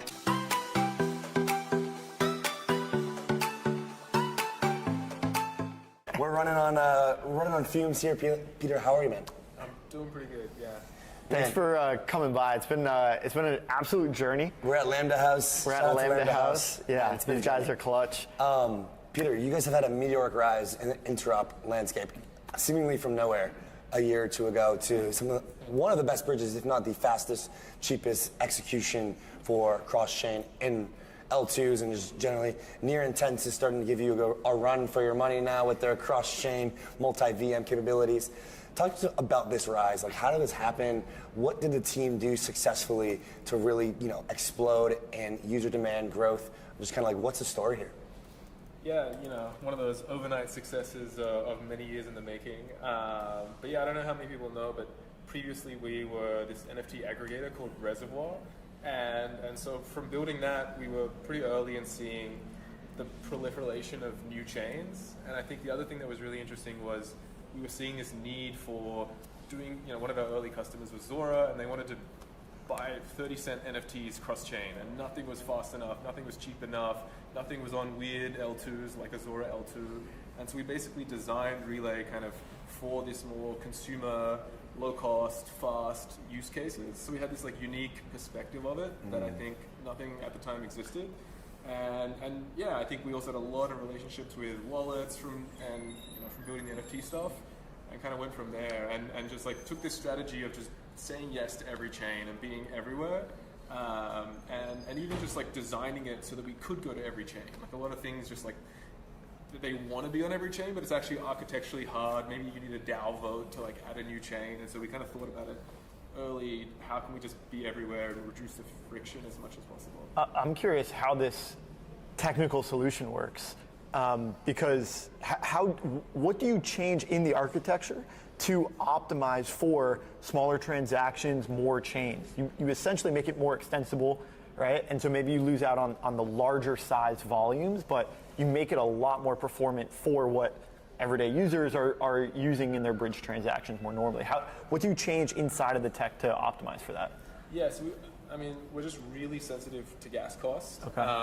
And so, for example, like a typical intent bridge will have a user deposit on the origin, a solver fills on the destination, and then maybe directly proves that they filled back to the origin. So everything's happening on the origin and destination, and you're even saving in state or maybe emitting events around the payment and proving that the fill happened. All of that's happening on the origin and destination chains. And so our goal was like, how can we shift as much of that off chain? And so really get it down to maybe just a transfer of like 21,000 gas, but plus maybe like an ID that's hidden in the call data on the origin, and on the destination similar, just like a transfer to fill, and then take kind of off the kind of origin and destination chains and do the settlement kind of off chain and like retroactively look back and kind of prove that those things happened.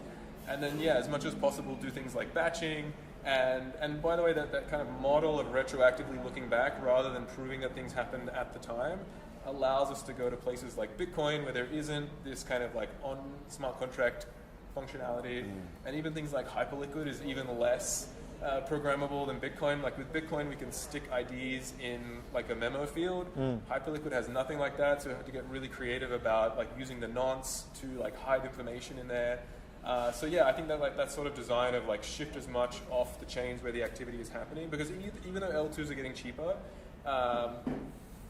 anything you can shave off the kind of wholesale cost that you're paying to the chain, you can either return to the user as a cheaper price or return to the kind of solvers who are providing the liquidity or the applications, more margin for Phantom or whoever to kind of, for FOMO or something like that, to have a fee. So just like the kind of fanatical reduction of gas cost, I think, is like played a big part. Yeah, Peter, I gotta ask, there was some controversy with L2Beat researchers on Twitter about the exact bridge design. I guess in a pointed fashion, why does L2Beat have a problem with Relay? Or what is the technical explanation required as to why Relay is able to do what it's doing but is not a honeypot or is not a recipe for another bridge hack? What is kind of that overall conversation? Yeah, so I've actually got a panel with the L2B guys tomorrow. Nice. So if anyone wants to see, it should be fun. I'm joking. It's unclear if it's a panel or an intervention, but we'll see. But yeah, I mean, first of all, I think there's like a really big difference between bridges and relay. So relay is effectively cross-chain swaps.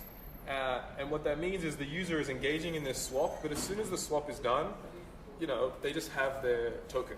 Versus maybe if you're holding a stablecoin and you bridge that, and let's say that stablecoin has cross-chain bridging and it wants to go as fast as possible, so they're minting the kind of setting the mint messages maybe faster than is before the L2 finalizes or whatever it is. Then there's kind of risk that you over mint and the total supply of the changes, or even like a lot of the bridge hacks kind of where money has been completely lost. So I think the first thing to point out is that because Relay is cross-chain swaps, we're actually not a bridge. We offer a bridge-like UX by allowing you to swap between the kind of two tokens on either side. But we are never the bridge, and so there's not that kind of like ongoing risk of just by holding a token Relay you're getting some risk from Relay. At the same time, we've taken this approach where we're a little bit more centralized, and we kind of have this roadmap to get more decentralized. But in many ways, we started kind of building the product first, and the protocol lagging a little bit behind that. And we've actually, there's also, we've done a poor job of kind of communicating some of the things we've done on the protocol. So like initially, we had this model where users would send straight to the solver, and like the optics of that aren't great, and there was like this whole model for how that can be secure, but it just kind of seems weird. And we've since migrated to a model where there's this depository kind of escrow contract, and we're kind of rolling things out on the protocol, but we've not done a great job of communicating it. And so yeah, I think the L2 beat is rightly putting some pressure on us to maybe prioritize some of the kind of protocol pieces and increase the decentralization of it, which I think is fair. Like there's a balance of, for a long time it was just unclear if anyone wanted this, if it was technically possible, and so we've taken this approach of product first, and kind of like, part of the problem is we also get a ton of demand for a new chain or a new feature, and so yeah, there's like this balance of like building out the kind of security and decentralization of the protocol versus focusing on the product features, and so it's just about finding that balance, and I think a bit of pressure is good for us. It's a result of you guys garnering enough activity and attention to have the likes of L2B take a look at you. Right. It's like, it's worse. We're on the radar now. Yeah, exactly. And, I think that also is an increased responsibility on us to kind of lead by example as well. So, yeah, I think there's a middle ground, but I think it's, like I said, it's good for some of that pressure on, the leaders.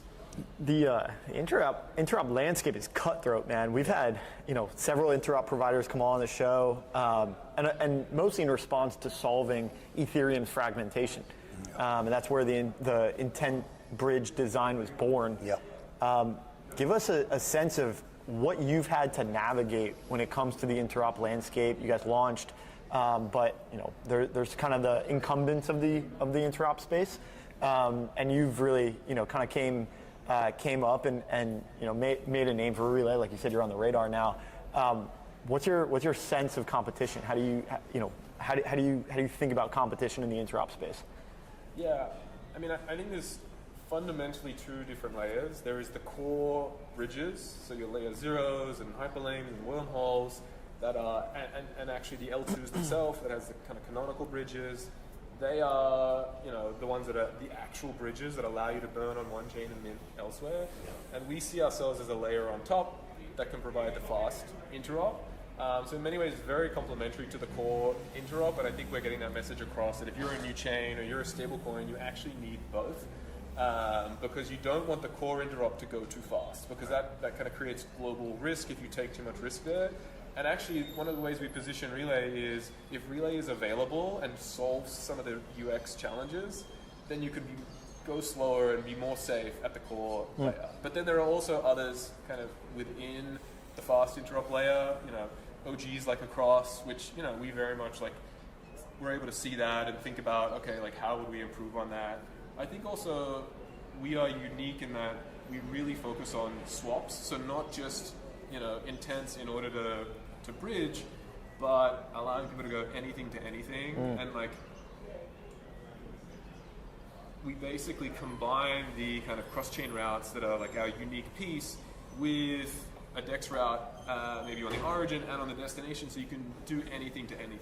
And so we like very early kind of had this like really good developer experience of any input token, any output token, like doesn't matter what it is, we'll find some route for it, and then you can also optionally have call data to buy an NFT, deposit into a vault or something like that. And so I think we just very early focused on developer experience, but also swaps, and that's kind of really where Relay is going, is that we are more of a cross-chain exchange than a bridge. And especially as you have like an abundance of stable coins, people need to move between the different stable coins, and I'd say that's a big focus for us. And so we almost see ourselves like going more in the direction of a liquidity hub, and then you start to compete more with like Jupiter or Uniswap with Unichain. Like that's actually who we think about, and we just think about holistically. People are going to want to swap between any two tokens, and it doesn't matter if there's a direct path. Like with a bridge, we are kind of trying to solve that problem for people. So yeah, like everyone competes with everyone on a long enough time horizon, and so we're just kind of really focused on this like hyper. What is the absolute best UX? What is really solving the pain points of the biggest apps? Not just apps, but other developers that are building like payment rails, like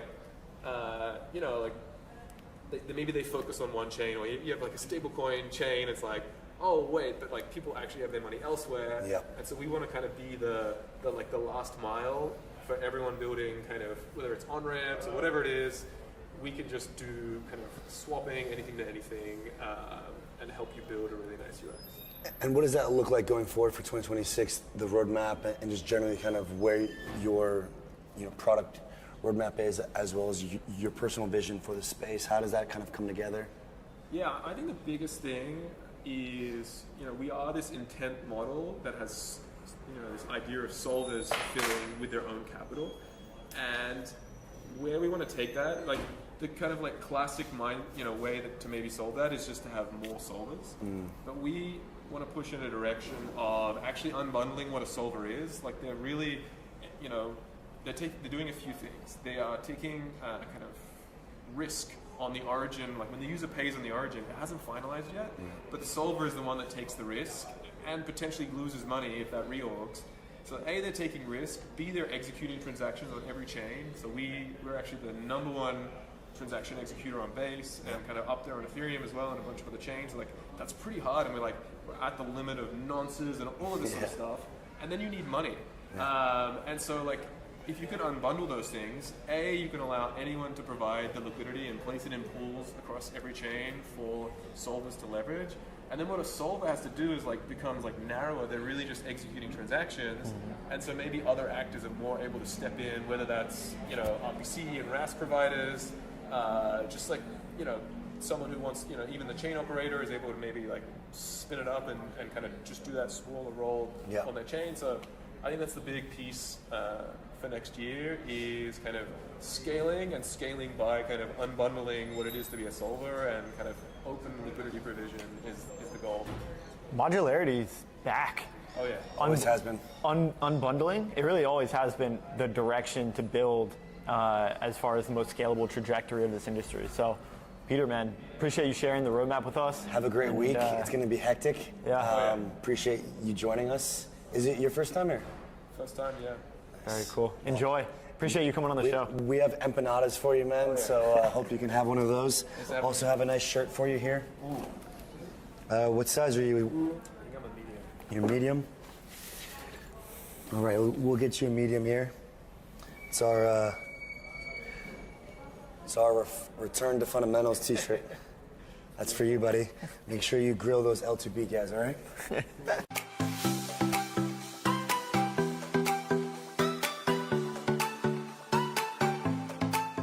Yeet is built for big moments. The most fun you'll ever have with your crypto. Go to yeet.com to yeet into your next game.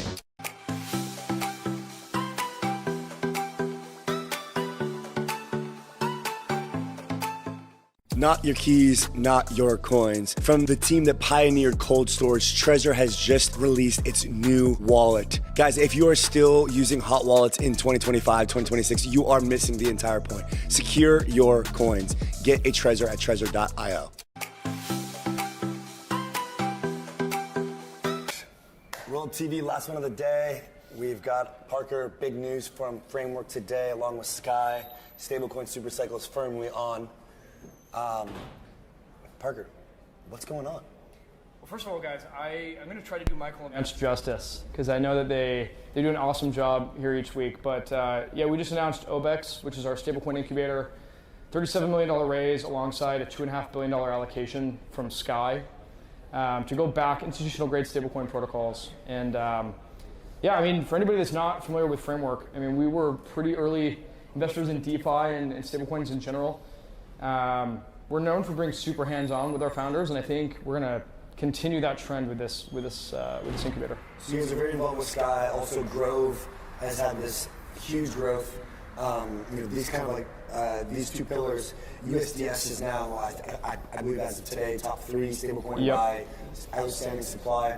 When you say stablecoin-focused institutional projects, or that realm, what does that really mean? What are the sectors? What are the categories? What types of business models are you looking to invest in, specifically within this sector?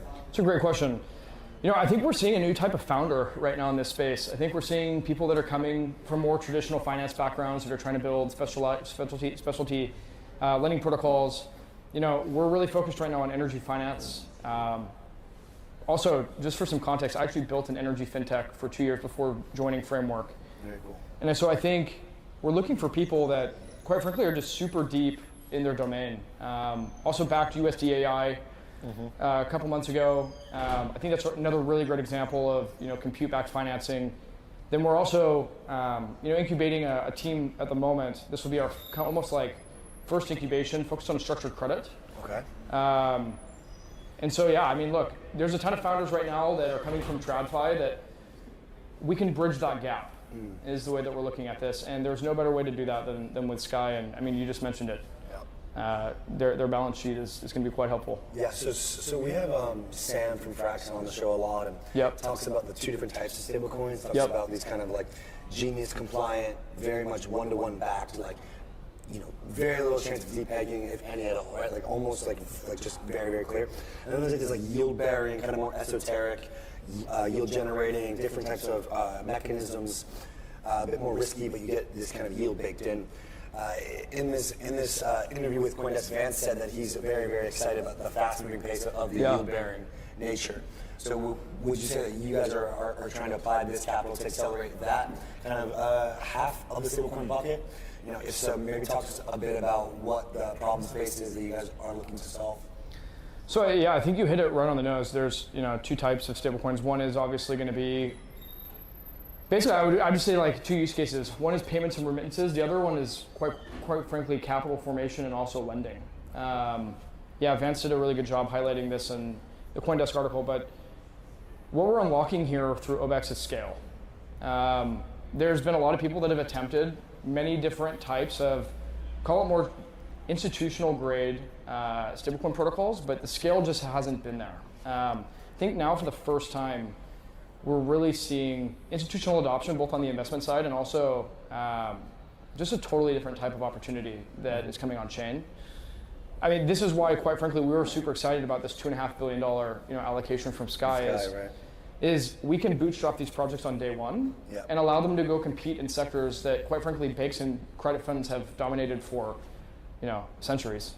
And I think we're going to see a pretty big boom here in the next 6 months. So there's a 12-week program. Early stage teams, they have to. It's kind of like Hunger Games. The winners of this 3 months will go on and be able to have more funding and kind of more active involvement.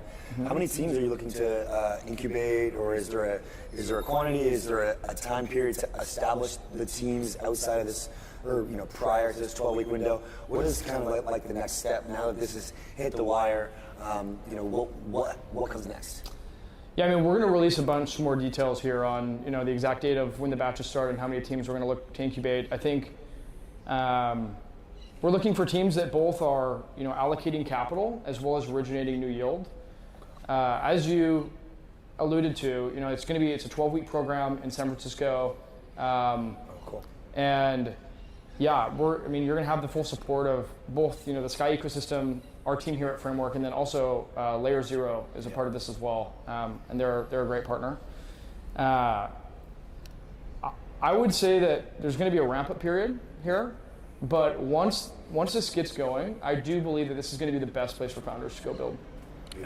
And what are you hoping comes out of this incubator in terms of the products, in terms of the projects? Obviously, you're looking to deploy capital via frameworks.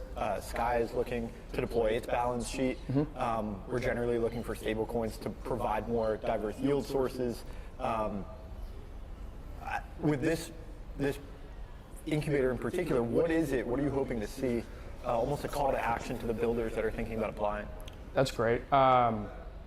Look, I want to be able to back the founders that are deeply integrated in the spaces that they're deploying into. Quite frankly, the people that are best at underwriting, I think, are going to be the best originators at scale. And the call to action is if you're a founder that is super deep in your domain and you're looking to go, spin up a DeFi protocol or a stablecoin project, there is no better place to get bootstrapped and get started than, quite frankly, through OBEX. I would also argue, obviously I'm biased, I'm a part of the framework team, but Michael and Vance have a pretty long track record of supporting founders at the earliest stages. So I think we're going to be perfectly equipped to go kind of bridge that gap between a founder that's maybe just like poking into DeFi but that has deep TradFi experience, or maybe like the more DeFi native founder that is looking to do more lending on chain. I think we're perfectly equipped to do both. Parker, how are you enjoying Argentina? It's so good, guys. It's pretty alive, right? It's amazing. I lived in Mexico at one point, and so it's good to be able to practice a little bit of Spanish. Yeah, for sure. Food is great. I would say the vibes are pretty high here. Yeah. Obviously, with this announcement, it's been a crazy day, but we're excited to keep it going. Congrats. Thanks for coming on. Of course, guys. Congratulations, man. Yes, thank you so much. Yes, sir. Yeah, we'll see you next time. Okay, see ya. All right, guys. I think that about wraps up Rollup TV, Marathon, good old Parker, Robbie, the boys. Let's go. We did it. Guys, we'll see you soon. Cheers.